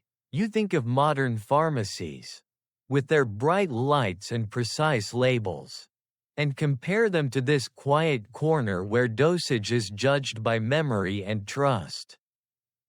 A lesser-known detail from colonial medical practice is that opium was sometimes administered not just for physical pain, but for what would today be called anxiety or nervous conditions. Exhaustion, restlessness, and even grief might be soothed with a small amount of the drug. It was seen as calming, stabilizing, a way to bring the body and mind back into balance. Whether it truly healed or simply softened awareness is something historians still debate. You see a man being helped to sit. His hand is wrapped in a cloth, and the skin beneath is red and blistered. Someone offers him a small cup. He drinks slowly, eyes closed, and you can almost see the tension in his shoulders ease. Just a little. The relief is real, and in this moment, it feels kind, but you also know, in a quiet, distant way, that repeated relief can become reliance. And reliance can become something harder to escape. A soft joke passes between two workers about how the medicine makes time feel shorter, as if the afternoon might hurry along for once. It's said lightly, but it carries an edge of truth. The drug doesn't change the clock, it changes the way the clock is felt. Minutes blur, pain dulls, and the long day becomes easier to endure. You understand why this would be tempting, why a substance that makes suffering fade would be welcomed in a place built on endurance. Historians still debate how widespread medical use of opium was among factory workers themselves, and whether it was carefully controlled or casually dispensed. Official guidelines spoke of moderation and necessity. Personal accounts hint at a more fluid reality, where the same remedy might be used again and again simply because it worked, and because there was little else to offer. You step back, letting others pass, and the room's quiet order gives way once more to the hum of the larger complex. As you re-enter the flow of work, the thought stays with you. In this world, opium is not a single thing. It is commodity, poison, comfort, and cure, all at once. It soothes burns and coughs even as its fumes hang in the air. It quiets pain even as it quietly reshapes lives. And as the day continues, and the sweetness in the air settles once more on your tongue, you feel how complicated survival here really is. Not just a matter of strength or discipline, but of navigating a substance that can cradle you in gentleness one moment and, over time, pull you into a deeper, softer, more dangerous kind of sleep. When you leave the small medical room, the world of ledgers and boilers feels louder somehow, as if the brief hush you just experienced has made the surrounding noise more noticeable. You follow a narrow corridor that leads back toward the administrative wing. And this time you're allowed to glimpse something most workers only sense from a distance: the records of life and death, reduced to columns of ink. Inside, a large book lies open on a slanted desk. The pages are thick, yellowed, and ruled with careful lines. Numbers fill them in tight, disciplined rows: production totals, shipment weights, days worked, days missed. In a separate column, marked with a small, almost delicate symbol, are notes about illness, injury, and, occasionally, something final: absence. A well-known historical fact is that the East India Company kept detailed statistics on labor output and loss, mortality rates, accident reports, and medical expenditures were all tracked, not primarily out of compassion, but because healthy workers meant steady profit. What's less often mentioned is how quietly death entered these records. A name might simply stop appearing, replaced by a brief remark: unfit, dismissed, deceased. No story, no ceremony, just a line that ends. You stand behind a clerk as he updates the book, dipping his pen and making a small, precise mark. It takes only a second, one motion of the wrist, and a human experience: pain, fever, a fall, a final breath, becomes a symbol on a page. You think of modern spreadsheets and hospital charts, of how even today, lives can be summarized in codes and numbers. The tools have changed, but the habit of abstraction remains. A lesser-known detail from colonial archives is that some factories kept separate sick lists, updated daily, noting who was able to work, who was resting, and who had not returned. These lists were used to plan shifts and replacements, but they also formed a quiet chronicle of vulnerability. Historians still debate how accurate these records were, especially in times of epidemic or high turnover, when names could vanish faster than pens could keep up. Your eyes drift over the page. The figures blur slightly, and you have to blink to bring them back into focus. It's not just fatigue, it's the strange disconnect between the calm order of the writing and the messy reality you've been living all day. Heat, coughing, near misses with boiling resin, the soft relief of opium in a cup. None of that looks dramatic when translated into tidy lines. A tired, inward joke crosses your mind. This is the world's least comforting bedtime story. All numbers and no faces. The thought almost makes you smile. Then quickly doesn't, because you realize that if you were to collapse tomorrow, if the air finally proved too heavy for your lungs or a slip finally proved too costly, your presence here would likely be reduced to one of these small notations. A gap in a column, a replacement added in the next row. Historians still argue about how high mortality truly was in such factories, and how much of it was directly caused by working conditions versus the broader environment of colonial poverty and disease.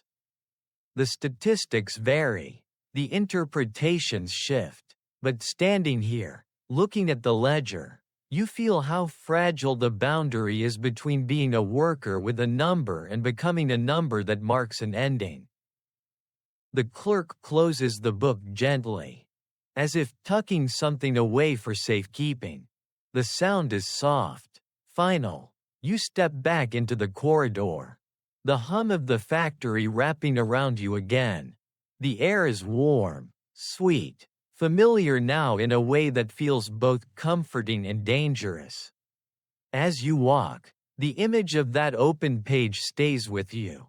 Rows of effort, rows of output, rows of quiet disappearances, and you understand, with a slow, sinking clarity, that surviving here is not only about making it through each shift. It's about avoiding becoming just another line that stops. Another small space in a ledger where a life once moved, breathed, and endured.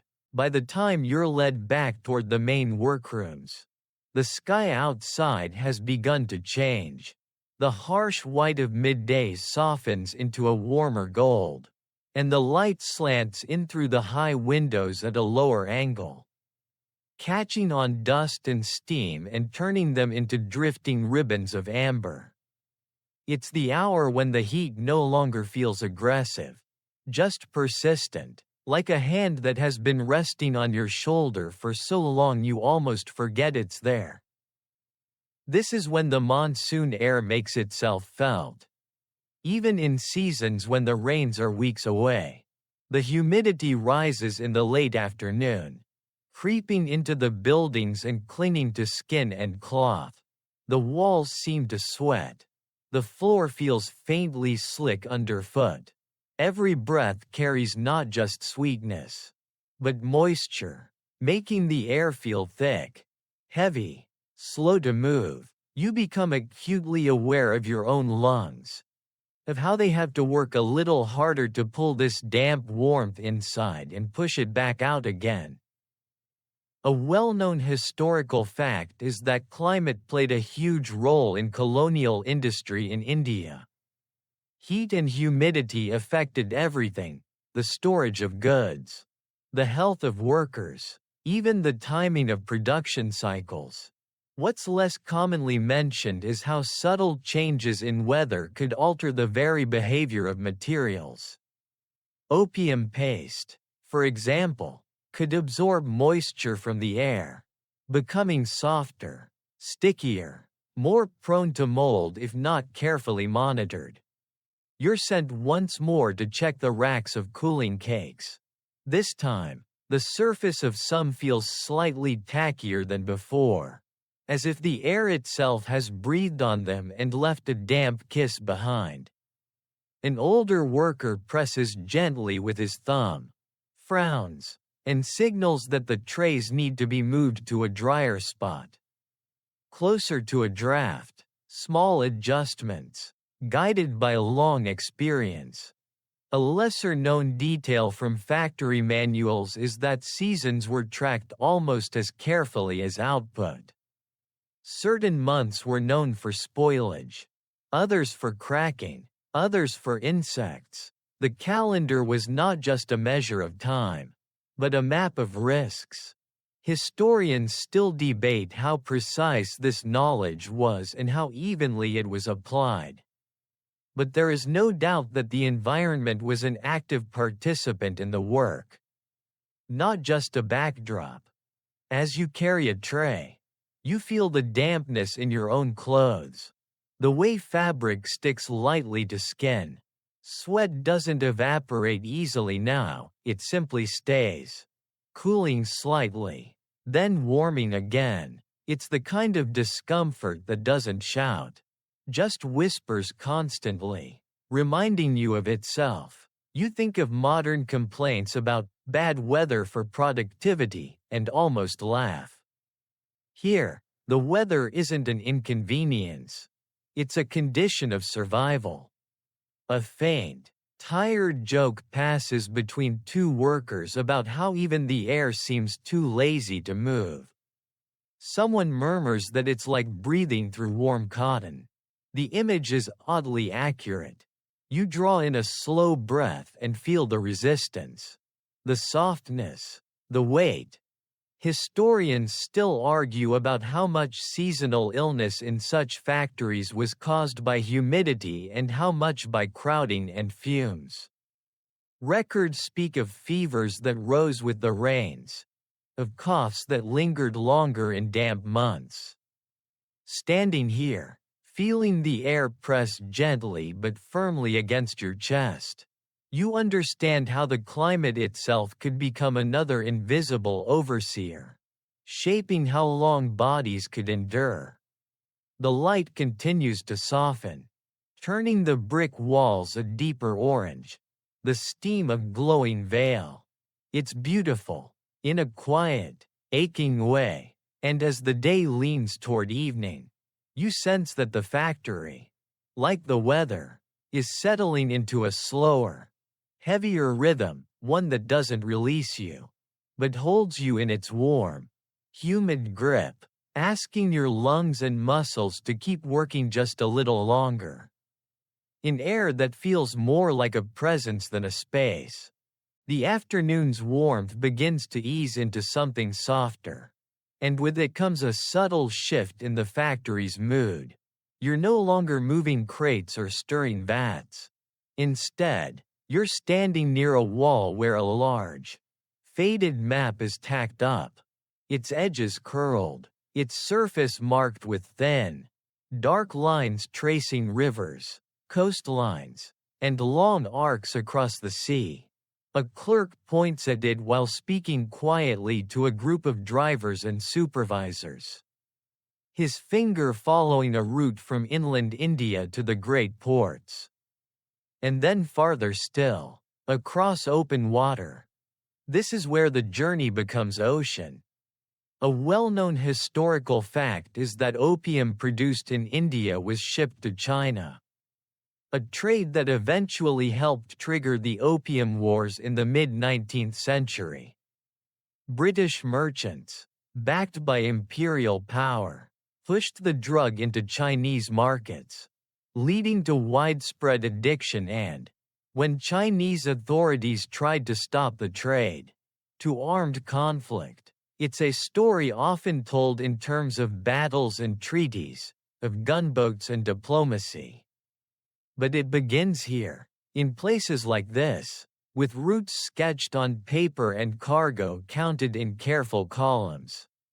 You trace the line with your eyes, from the Ganges to the Hooghly, out to Calcutta, then across the Bay of Bengal, around the Malay Peninsula, through the South China Sea, and finally to ports like Canton. It's a long, looping path, and your tired mind tries to imagine it, mile after mile of water, the horizon rising and falling with the swell. Compared to the heat and dust of the factory, it feels almost unreal, like imagining a different planet. A lesser-known detail from shipping records is how carefully captains monitored the condition of opium during these voyages. The drug could sweat in the hold, absorbing moisture from the sea air, and if it became too damp, its quality and value would drop. Some ships were fitted with extra ventilation, and barrels were rearranged during the journey to keep air moving around them. It's the same problem you saw on the racks earlier, only magnified by weeks at sea and the constant breath of the ocean. You hear one of the older men mention storms, how ships sometimes had to heave to for days, rolling in heavy seas while the crew prayed that the cargo would stay dry and the hull would hold. He says it in a matter-of-fact tone, the way people talk about traffic jams today, Inconvenient. Stressful. But expected. The comparison almost makes you smile. Instead of honking horns, it's creaking timbers and the groan of wind in the rigging. Someone else adds, quietly, that not all ships made it. Typhoons, hidden reefs, overloaded holds, loss was part of the trade, written into insurance policies and accepted as a cost of doing business. The thought of crates you helped load ending up on the seafloor, slowly dissolving into dark clouds, is strangely haunting. A global economy built on things that can, quite literally, sink. Historians still debate how much individual workers in inland factories understood about these distant voyages and the conflicts they fed. Some argue that news traveled slowly and unevenly, that people knew only fragments. Others suggest that stories of war, seizures, and fortunes made and lost circulated widely, carried by sailors, merchants, and returning laborers. Standing here, looking at the map, you feel that even if the details were fuzzy, the sense of connection to something vast and powerful was hard to miss. A dry joke drifts through the group about how the opium seems to travel more than the people who make it. It's said softly, with a tired half-smile. You think of your own life, of how far a single package can go today, tracked by satellites and barcodes, while the person who packed it might never leave their city. Different century, same strange imbalance. The thought earns a second, silent chuckle. The clerk finishes his explanation, rolls the map up, and tucks it under his arm. The sea, the storms, the distant ports, all of it is folded away, returning to abstraction. For you, the ocean remains something imagined, the smell of salt, the endless movement, the long weeks of creaking and waiting.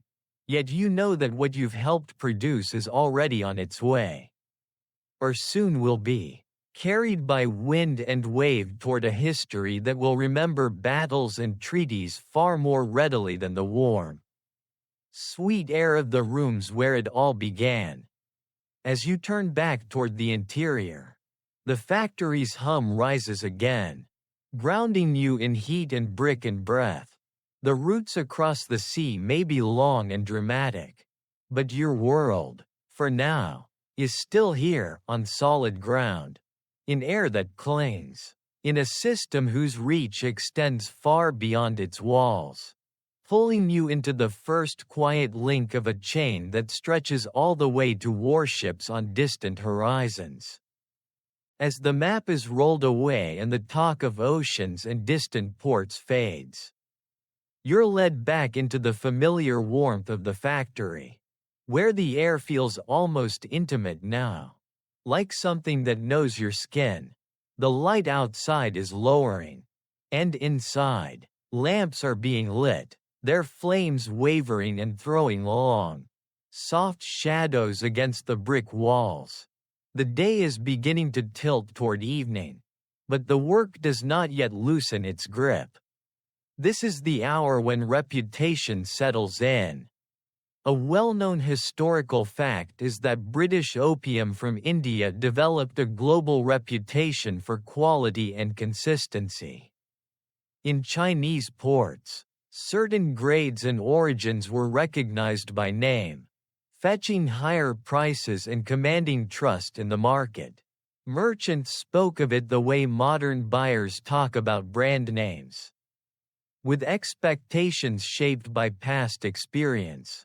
What's less commonly discussed is how this reputation was built not just on chemistry and climate, but on the relentless standardization you've been part of all day, the careful weighing, the controlled boiling, the uniform shaping and cooling. You find yourself near a small stamping station, where finished cakes are marked before being packed away for good. A metal seal, heated slightly, is pressed into the surface of each piece, leaving an emblem and a code that identifies its batch and origin. The motion is firm and practiced. Press, lift, move on. Each mark is a promise to someone far away that this product meets a certain expectation. The smell of warm resin rises with each stamp, a faint puff of sweetness that drifts upward and disappears. You watch the sequence, mesmerized by its simplicity and its weight. A single symbol, burned into a dark surface, carries with it the authority of an empire's trade network. It's like a signature, but one written in heat instead of ink. A lesser-known detail from trade records is that counterfeit opium was a constant worry. Other producers tried to imitate the look and feel of British Indian cakes, sometimes even copying stamps. To combat this, factories changed seals periodically, introduced subtle variations, and trained inspectors to recognize minute differences in texture and smell. It's an early version of anti-counterfeiting measures. Long before holograms and microprinting, the senses, sight, touch, smell, were the security system. You're asked to help align a new stack of stamped cakes, making sure the marks are clearly visible and not smudged. Your fingers brush the warm surfaces, and you feel the slight indentation where the seal has pressed. It's strange to think that this small depression, this shallow symbol, might one day be examined by a merchant in a crowded port, used to decide a price, a profit, perhaps even the outcome of a dispute. Around you, the workers move with a quiet, end-of-day efficiency. There is less conversation now. Not because there is nothing to say, but because words cost energy. And energy is running low. The earlier whispers of concern and rumor have settled into a heavy, shared silence, punctuated only by the soft sounds of stamping, stacking, and the distant murmur of fires being tended. You think of how, in modern life, reputation travels fast and far, amplified by screens and networks. A single review, a single post, can shape how something is perceived across the world. Here, reputation travels in slower, heavier ways, in sealed crates, in stamped marks, in stories carried by sailors and merchants. It's a different speed, but the principle is the same. Trust is built by repetition, by consistency, by the steady fulfillment of expectations. Historians still debate how much workers like you understood about this global reputation, about the way their daily precision fed into the prestige and power of British trade. Some argue that the connection was abstract, distant, barely felt. Others suggest that pride in craftsmanship, even under harsh conditions, created a quiet awareness that what was made here mattered far beyond these walls.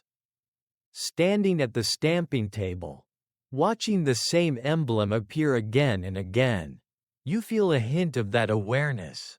The mark is small, but its reach is vast. A tired joke passes between two men about how the stamp is like the factory's signature, signing its name thousands of times a day. Someone adds that it must have a very sore hand by now. The humor is gentle, almost affectionate, and it earns a few soft, breathy laughs. It's the third or fourth small moment of lightness in a long day. And like the others, it flickers briefly before being absorbed by the rhythm of work. As the stack grows, you help slide a finished crate into place, its contents neatly arranged, each piece bearing the same quiet mark. The crate will join others in the storage hall. And then, in time, on a cart, and then on a ship. The symbol you just helped align will travel farther than you likely ever will. Crossing rivers and seas, passing through hands that speak different languages, carrying with it a reputation built from countless identical motions. The lamps burn steadily, their light warm and low, and the air feels slightly cooler now, as if the building itself is beginning to relax after the heat of the day. Your muscles still ache, your lungs still feel that familiar heaviness, but there is also a subtle sense of winding down, of the long arc of effort bending toward its end.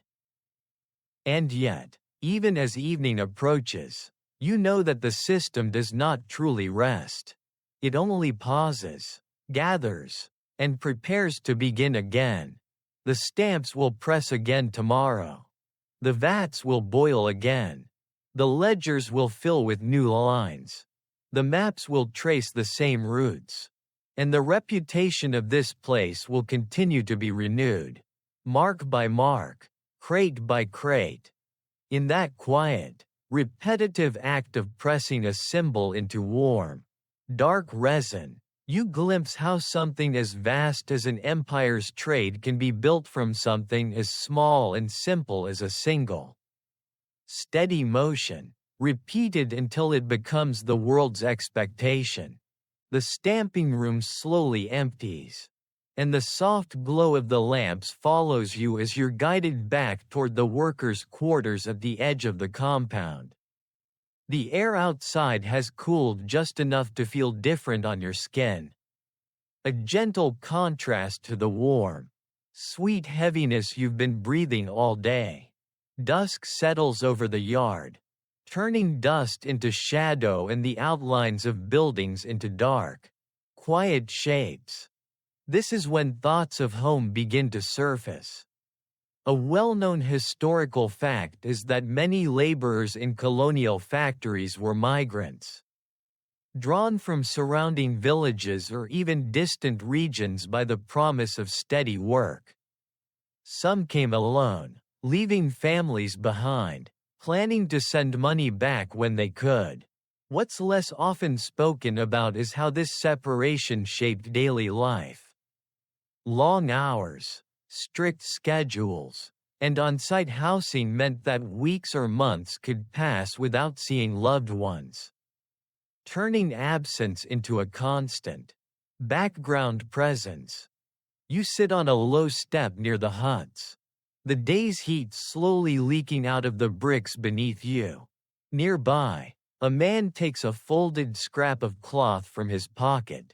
Inside is a small bundle, a few dried flowers, a token from a festival long past, or perhaps a letter, its edges worn from being unfolded and refolded many times. He doesn't show it to anyone, just looks for a moment, then tucks it away again, as if afraid the air itself might take it from him. A lesser-known detail from workers' letters and oral histories is how memory became a kind of refuge. People carried songs from their villages, recipes, stories, and small objects that held meaning. These were not luxuries, they were anchors. Ways of reminding themselves that their identity was larger than the role assigned to them by a factory or a ledger. Historians still debate how often such personal worlds were shared openly, and how often they were kept private, guarded like something fragile. The sounds around you soften. The clank of tools fades, replaced by distant voices. The lowing of cattle beyond the compound.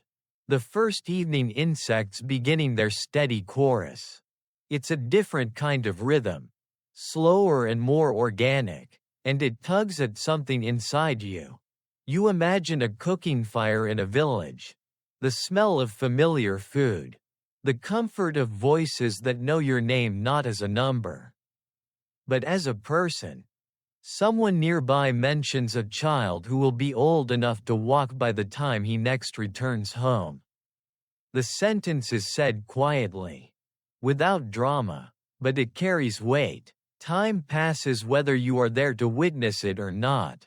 The factory's bells and shifts measure one kind of time. Family life measures another, and the two don't always align. A tired, gentle joke follows about how children grow faster than opium dries, and it earns a few soft chuckles. The humor is wistful rather than sharp, the kind that tries to ease a tight feeling in the chest rather than provoke laughter. You feel it too, that faint ache of imagining a place you are not, a life that continues without you while you stand here, breathing in the day's last warmth. Historians still argue about how remittances and family ties influenced labor patterns, about whether the hope of supporting loved ones made the hardships more bearable or simply more complicated. Sitting in the deepening dusk, you sense both truths at once. The thought of home can be a comfort, a reason to endure. It can also be a reminder of what you are missing. As the sky darkens and the first stars begin to appear, faint and shy, you realize that the factory does not only take your strength and your time. It also stretches your sense of belonging, pulling you between where your body is and where your heart might rather be. And in that quiet tension, as evening settles over brick and dust, you feel how survival here is not only physical, it is emotional, woven from patience, memory, and the small, persistent hope that one day, the distance between work and home will not feel quite so wide. Night settles more firmly now, and with it comes an unexpected tension that ripples quietly through the compound. Lamps are lit along the main corridors, their yellow light pooling on the ground like small, cautious islands in a sea of shadow. In the distance, you hear the creak of a gate and the low murmur of unfamiliar voices. Not the tired, resigned tones of workers, but sharper, more purposeful. Inspectors. A well-known historical fact is that British colonial industries were subject to periodic inspections, both from company officials and from government representatives. These visits were meant to ensure that production quotas were met, taxes properly accounted for, and regulations, at least the ones that existed, were being followed. What's less often discussed is how these inspections could send a wave of quiet anxiety through a workforce. A visit meant scrutiny, and scrutiny meant that small, long-ignored problems could suddenly become serious.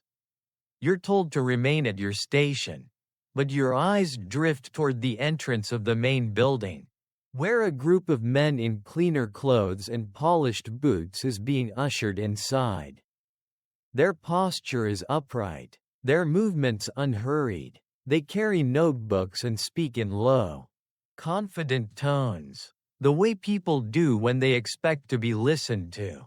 The overseers, usually so commanding, now seem slightly more alert, their own posture subtly adjusting, like students when a headmaster enters the room. A lesser-known detail from company correspondence is that these inspections were often announced only shortly before they happened. Officially, this was to get a true picture of conditions. Unofficially, it kept everyone on edge, unsure when the next evaluation would arrive. Historians still debate how honest these visits really were, and how much was staged or tidied up in advance. But the atmosphere they created is unmistakable. You watch as an inspector runs a hand along a crate, checking for dust, then notes something in his book. Another peers into a storage area, sniffing the air, as if judging quality by scent alone. Their faces are composed, professional, but you sense a quiet calculation behind their eyes. They are not just looking at goods, they are measuring efficiency, loss, and potential profit. The workers around you grow even quieter. Movements precise, almost exaggerated in their care. No one wants to be the one whose mistake is noticed at this moment. A dropped tool, a misaligned crate, a visible cough, any of it could draw attention. And attention is unpredictable. It might mean nothing. It might mean a note in a book that changes how tomorrow unfolds. A soft, nervous joke is murmured about how the floors must be on their best behavior tonight. It earns a faint smile. Then silence again. Humor, here, is a whisper, not a sound meant to travel. Historians still argue about the true impact of inspections on daily conditions. Some suggest they led to short-term improvements, a brief tightening of standards, maybe even small concessions. Others believe they mostly reinforced existing hierarchies, reminding everyone where authority ultimately rested. Standing in the lamplight, watching the inspectors move through spaces you have worked in all day, you feel how distant their perspective is from your own. They see order, process, output. You feel heat, fatigue, and the slow pulse of time in your muscles. The group moves on, their footsteps fading down another corridor. The tension eases slightly, like a breath being released after being held too long. Conversations don't resume, it's too late. Too tired for that, but the air itself seems to relax, settling back into its usual heavy calm. As you return your focus to your task, you carry with you the impression of those notebooks and measured glances.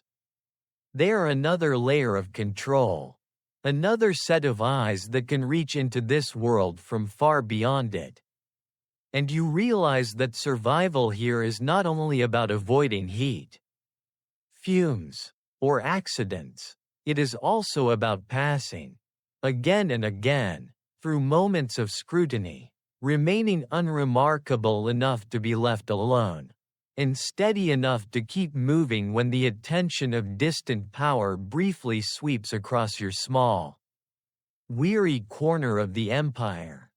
The inspector's footsteps fade into the deeper corridors, and the compound exhales, not in relief exactly, more like in habit, the way a body releases a breath it didn't realize it was holding.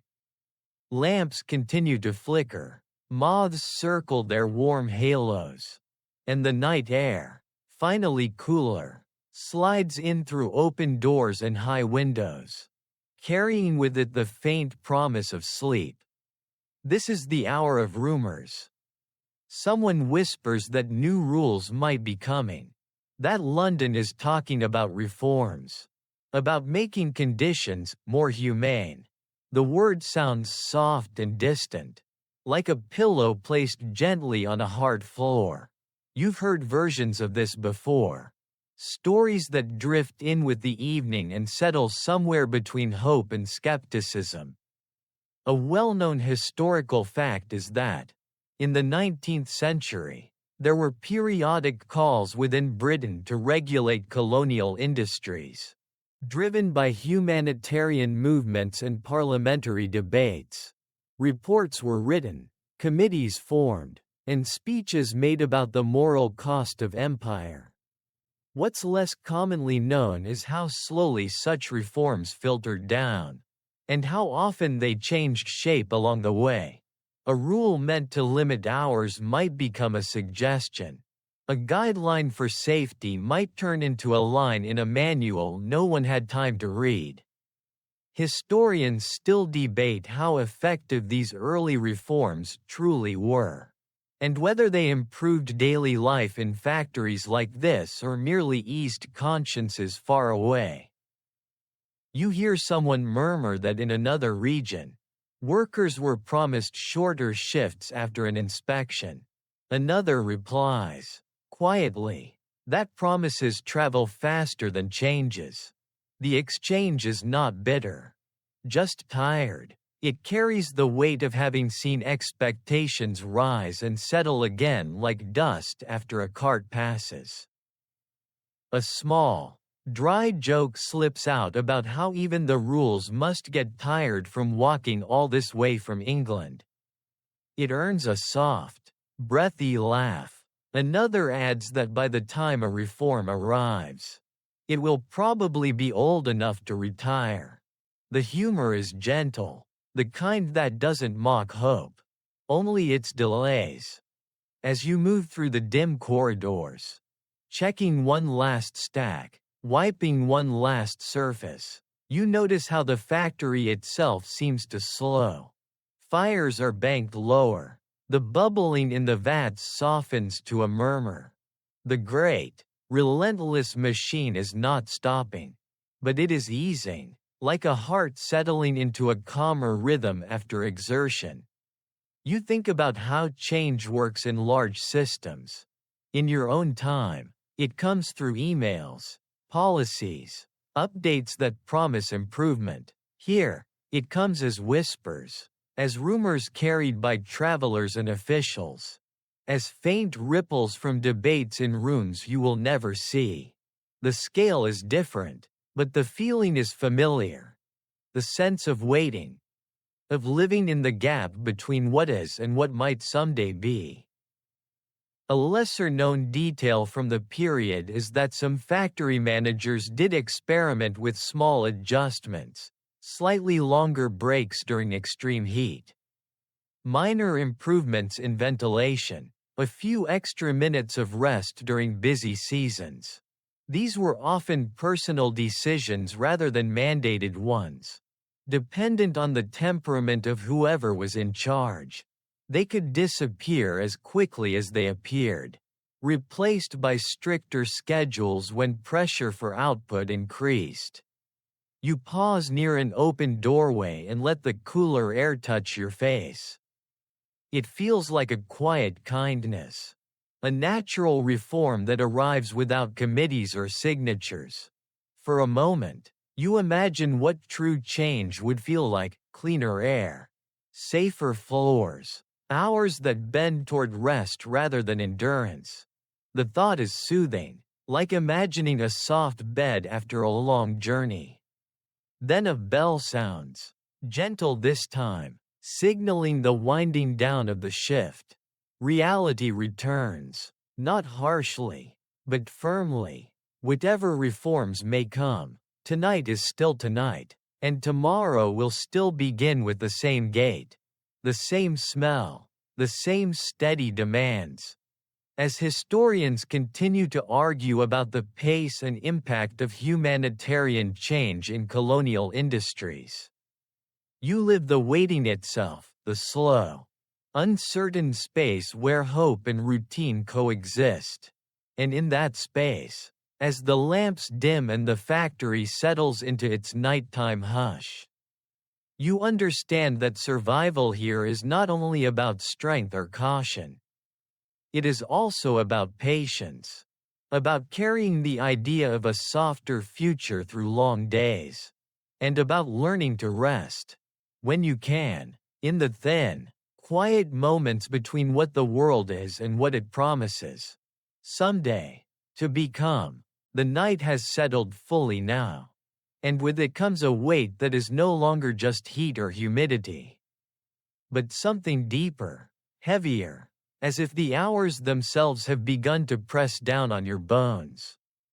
You walk more slowly, not because you choose to, but because your body has quietly adjusted its expectations.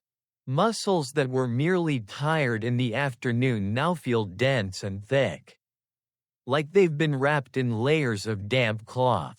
Each step carries a small echo of effort, a reminder of everything that has already been asked of you today. This is what accumulated fatigue feels like.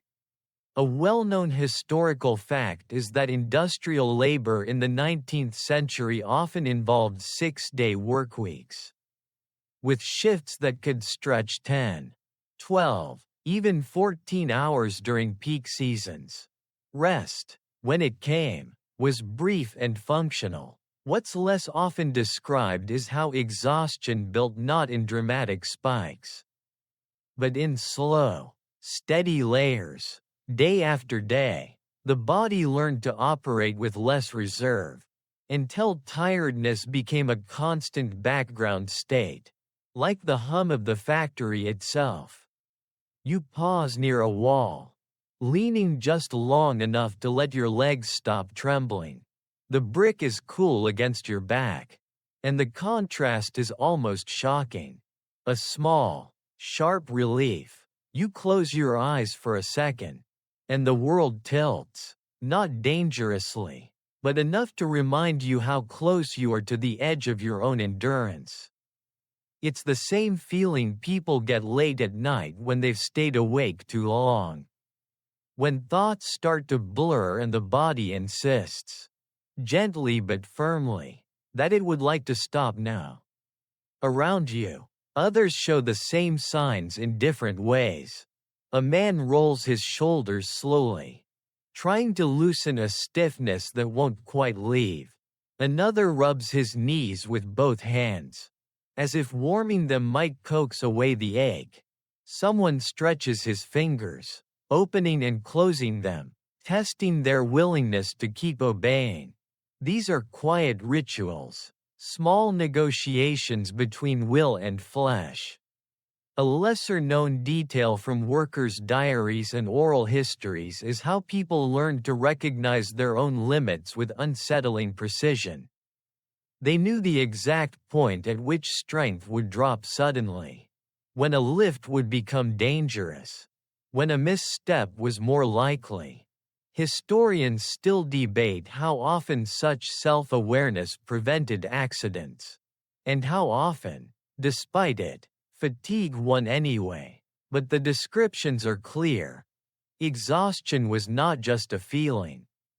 It was a condition, something to be managed as carefully as heat or fire.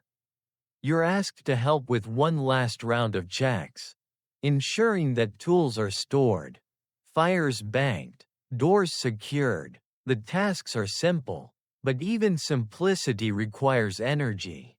As you walk, your thoughts drift in and out, softening at the edges. You find yourself staring at a patch of lamplight on the floor, watching how it flickers, how the shadow of a beam sways slightly with the night breeze. It's strangely mesmerizing, like watching waves or flames in a hearth. A quiet, inward joke forms about how your brain seems to be running on the same low fuel as the lamps. Dimmer now, slower to react. You almost smile. Almost. The humor is gentle, but it doesn't quite reach the surface. Everything feels muted, as if a thin layer of cotton has been placed between you and the world. Historians still argue about the long-term effects of such chronic fatigue on health and life expectancy. Some studies of later industrial populations suggest shortened lifespans. Others point to remarkable resilience. The truth likely varied from person to person, shaped by diet, disease, luck, and the kind of work done. Standing here, feeling the dull throb in your legs and the heaviness behind your eyes, you understand that resilience is not a heroic state. It is often just the ability to keep moving when stopping feels like it would be easier. A bell rings softly, signaling the end of the day's main labors. Not a triumphant sound, not a celebration, more like a sigh given voice. People begin to drift toward the huts, toward water, toward whatever rest the night will allow. The pace is unhurried, not because there is time to spare, but because haste would cost too much energy. As you walk, You notice how the factory's sounds have changed. The roar of boiling has faded to a low murmur. The clank of tools is replaced by the soft thud of footsteps and the occasional cough. Insects fill the spaces between human noises with their steady, rhythmic chorus. It's as if the entire place is settling, muscles and walls alike easing after a long day of strain. You think of modern conversations about burnout, about how constant pressure and insufficient rest can slowly drain a person's capacity to feel, to focus, to care. The language is different, the context worlds apart, but the sensation feels familiar. The mind grows foggy, the body grows heavy. Motivation becomes something you borrow from habit rather than generate anew. A man beside you mutters that tomorrow will come too quickly. Another replies, softly, that it always does. The exchange is not bitter, just factual. Time, here, does not negotiate. It arrives, it demands, and it moves on. Historians still debate how much choice workers had in pacing themselves, how often they could truly slow down without consequence. Official schedules might allow for rest, but unwritten expectations often pushed people to go on, to keep up, to not be the one who faltered. Standing in the lamplight, feeling your own limits, you sense how thin the margin is between coping and collapse. You reach the hut and sit once more on the sagging rope cot. This time, when you lower yourself, your body yields immediately, sinking into the rough support with a grateful heaviness. The ceiling above is dark, the small gap of night sky barely visible. Your breathing slows, deepens. The aches are still there, but they soften slightly, as if the simple act of stopping has begun to soothe them. As the factory settles into its night rhythm, you lie there and feel the day's weight resting in every joint and muscle. Not pain, exactly, more like the memory of effort, stored in the body, waiting to be released through sleep. And you understand, in a quiet, intimate way, that surviving here is not about one hard moment or one dangerous task. It is about carrying the slow, cumulative load of many such days, and finding, somehow, the strength to rise again when the next bell calls. Sleep, when it finally comes, is not a clean break from the day. It's a soft, uneven drift, like floating on water that is never quite still. You lie on the rope cot, listening to the distant murmurs of the factory settling into its night rhythm, the low crackle of banked fires, the occasional clink of metal cooling, the steady chorus of insects outside. Your body is heavy, but your mind moves in slow circles, replaying fragments, the copper vats, the scales, the stamped marks, the map with its long, looping routes across the sea. And then, in that half-dreaming state, something shifts. The images begin to line up, not as isolated moments, but as parts of a much larger pattern. This is when the politics of it all quietly come into focus. A well-known historical fact is that the opium trade was not just an economic enterprise, it was a political engine. The revenue it generated helped fund British administration in India, paid for soldiers, ships, and the machinery of empire. When China tried to stop the flow, it wasn't merely a commercial dispute. It became a matter of national policy and military force, leading to wars that reshaped the balance of power in East Asia. These decisions were made in distant offices and parliament halls, discussed in polished language and formal debates. What's less often discussed is how directly your small, repetitive tasks connect to those grand strategies. Each cake you helped cool, each crate you helped load, each number entered into a ledger is a tiny thread in a vast tapestry of policy and power. The empire does not run only on speeches and treaties. It runs on heat, on muscle, on breath, on the quiet endurance of people who will never be named in those documents. In your drowsy state, you imagine the chain stretching outward, from your hands to the cartwheels, from the cartwheels to the riverboats, from the riverboats to the ocean-going ships, and from those ships to crowded ports where officials, merchants, and soldiers all have their own interests, their own pressures. The chain does not end there. It loops back, carrying silver, influence, and conflict, feeding decisions that will, in time, shape the very conditions under which you and others like you work. A lesser-known detail from historical correspondence is how often administrators spoke of opium revenue in the same breath as stability. It was seen as a financial pillar that made governance possible, a way to balance budgets and project power.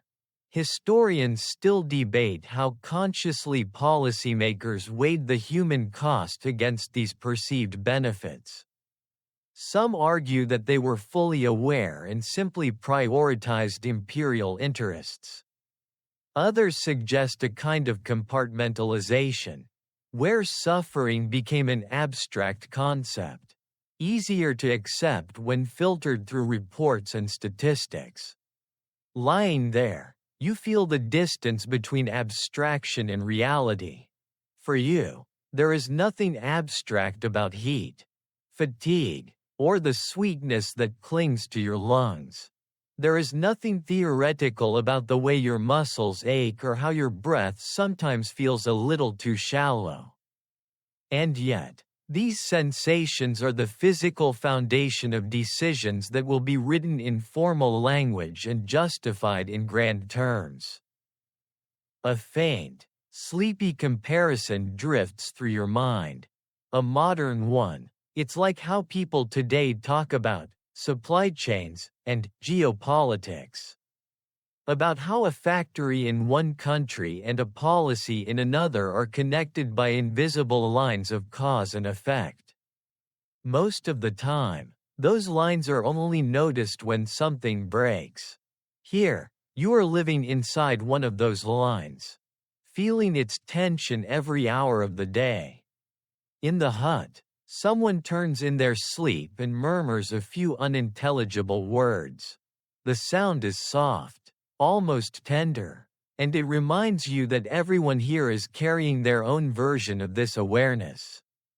Even if they never put it into words, they may not speak of empires or policy, but they know when quotas rise, when inspections increase, when the pace of work tightens. They feel the pressure of distant decisions in the immediate language of the body. Longer hours, heavier loads, fewer pauses. Historians still debate how much political consciousness existed among industrial workers in colonial India. How aware they were of the global forces shaping their lives. Some accounts suggest sharp insight. Others portray a focus on the local and the immediate. In this half-lit, half-dreaming moment, you sense that both can be true at once. You may not know the details of treaties or the names of ministers. But you know when the rhythm of your day changes. And you know that it changes for reasons that do not originate here. Your breathing slows, deepens. The images in your mind soften. Like ink left in water too long. The map lines blur into the curves of the ceiling. The stamped symbols into the pattern of shadows. Yet the feeling remains that you are part of something vast. something that stretches far beyond the walls of this factory and the boundaries of your own life. It's a strange comfort and a strange unease at the same time. Comfort, because your effort is not meaningless, not isolated. Unease, because the scale of what it feeds is so much larger than you can influence. You are a link in a chain that moves with or without your consent. A small, warm-blooded piece in a structure built of policy, profit, and power.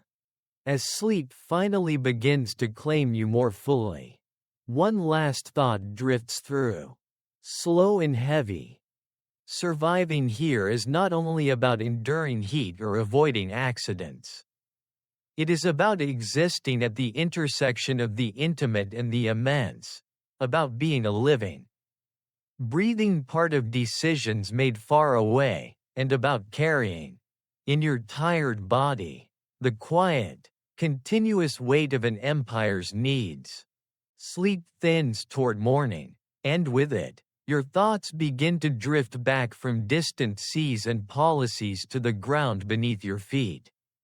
The factory is quieter now, wrapped in that deep, pre-dawn hush when even the insects seem to lower their voices. The lamps have burned low, their light reduced to small, steady embers. In this half-darkness, the buildings look older, softer, as if the sharp edges of work and authority have been gently blurred by night. This is the hour when the future and the past touch.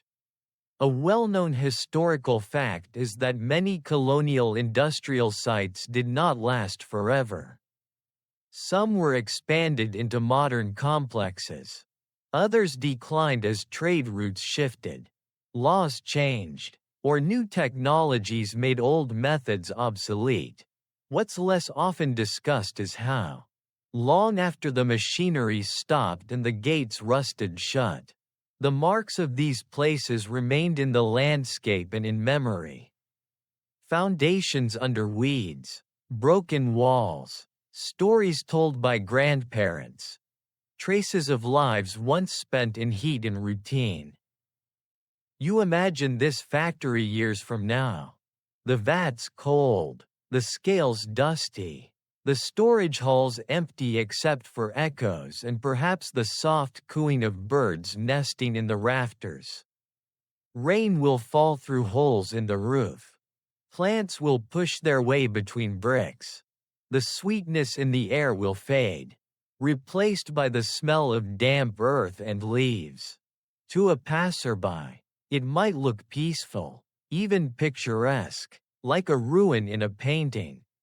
A lesser-known detail from historical surveys is that some abandoned opium factories were later reused as schools, warehouses, or simple housing. The same walls that once held steam and labor later held children's voices or the quiet of storage. Historians still debate how communities remember these sites, whether with bitterness, nostalgia, or a complicated mix of both. Places, like people, carry layered identities. Lying there, listening to the soft breathing around you, you realize that you, too, are a temporary presence. Your footsteps will not be recorded in the ledger the way weights and shipments are. Your voice will not appear in reports to London. And yet, the time you spend here, the strength you give, the breath you draw in this sweet, heavy air, all of it contributes to something that will outlast you, even if only as a faint impression on the world. A quiet, almost tender thought arises. One day, someone may stand where you stand now and feel nothing of the heat, the fatigue, the tension. They may see only old bricks and wonder what stories they hold. They may not know your name, or the names of any of the people who worked beside you. But the structure itself will have been shaped by your presence, by the countless small acts of lifting, stirring, stamping, and enduring. Historians often speak of legacy in terms of empires and wars, of treaties and borders. But there is another kind of legacy, quieter and more fragile. It lives in the altered landscape, in the paths worn by repeated footsteps, in the way a place remembers being used. You are part of that memory now, even if no one ever writes it down. The first hint of dawn begins to touch the sky outside, a pale line of gray softening the darkness. With it comes the faint anticipation of another day. Another cycle of bells and heat and work. The future is close enough to feel, yet still wrapped in the gentleness of night. And in this in-between moment, you sense how survival is not only about getting through today or tomorrow. It is about leaving some small, quiet imprint on time itself. About being one of the many who passed through, carried their share of the weight, and then, like the sweetness in the air, slowly faded, leaving only a trace that others might one day try to imagine. The first light of morning slips through the high openings in the walls. Pale and cool, washing the brick and wood in a color that feels almost gentle. The factory is still mostly quiet, but you can sense it waking, the way a great animal shifts in its sleep before rising. Somewhere, a door creaks. Somewhere else, a fire is being coaxed back to life. The air, for a brief moment, is the cleanest it will be all day, carrying a faint hint of damp earth instead of sweetness. You lie there, listening, and realize that this is the closest thing to peace the place ever offers. A well-known historical fact is that by the late 19th and early 20th centuries, the opium system that once seemed unshakable began to change. International pressure, reform movements, and shifting politics slowly chipped away at the trade. Treaties were signed, restrictions imposed, and eventually, many of the great colonial opium factories closed or were transformed. What had once been a pillar of empire became, over time, a source of shame and controversy. What's less often talked about is how that change felt to the people on the ground. For them, history did not turn with the stroke of a pen. It softened, slowly, like light creeping across a wall. Quotas eased here, a building shut down there.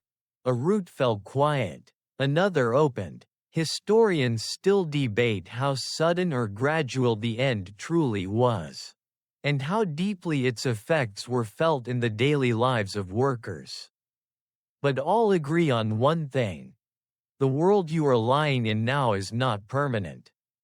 Even if it feels endless. You sit up, breathing in the cooler air, and your body answers with a familiar chorus of aches and stiffness. They are quieter than last night, but they are still there. Reminders of heat, weight, repetition. You think of the gates, the vats, the scales, the stamps, the carts, the ledgers, the inspectors, the whispers, the hopes, the fatigue. All of it forms a single, long day, and also a single, long chapter in a much larger story. And in that story, you begin to understand the simple, honest truth behind the title of your imagined journey. Surviving here would not be about courage in battle or heroism in the face of sudden disaster. It would be about enduring, about breathing air that is never quite kind, about working with tools that are never quite safe, about living inside schedules and systems that care more for output than for the bodies that create it. About carrying, day after day, the quiet weight of an empire's needs on your back and in your lungs and in your bones. You would have to survive the heat. You would have to survive the fumes. You would have to survive the long hours, the small accidents, the slow erosion of strength, the distance from home, the constant watchfulness, the way even rest never fully lets you go. And most of all, you would have to survive the ordinary nature of it all, the way suffering here is not dramatic, not sudden, but steady, woven into routine so tightly that it almost becomes invisible. That is why, if you truly stepped through that creaking gate and took your place in line at dawn, if you truly breathed that sweet, heavy air and lifted those warm, dark cakes and followed the bells and the rules and the ledgers and the long, unbroken days, you probably wouldn't last. Not because you are weak, but because the place itself is built to wear strength down, grain by grain, hour by hour, breath by breath. And as the morning light grows, and the first bell of a new day waits somewhere, ready to ring, the images begin to soften, the brick walls blur, the heat fades, the smells thin out, the sounds stretch and slow, like a record gently losing its speed. The factory drifts away. The carts roll into silence. The sea roots dissolve into mist. The ledgers close. The stamps cool. The whispers fall quiet. Your breathing becomes the only rhythm left. Slow and steady, like waves on a far, dark shore.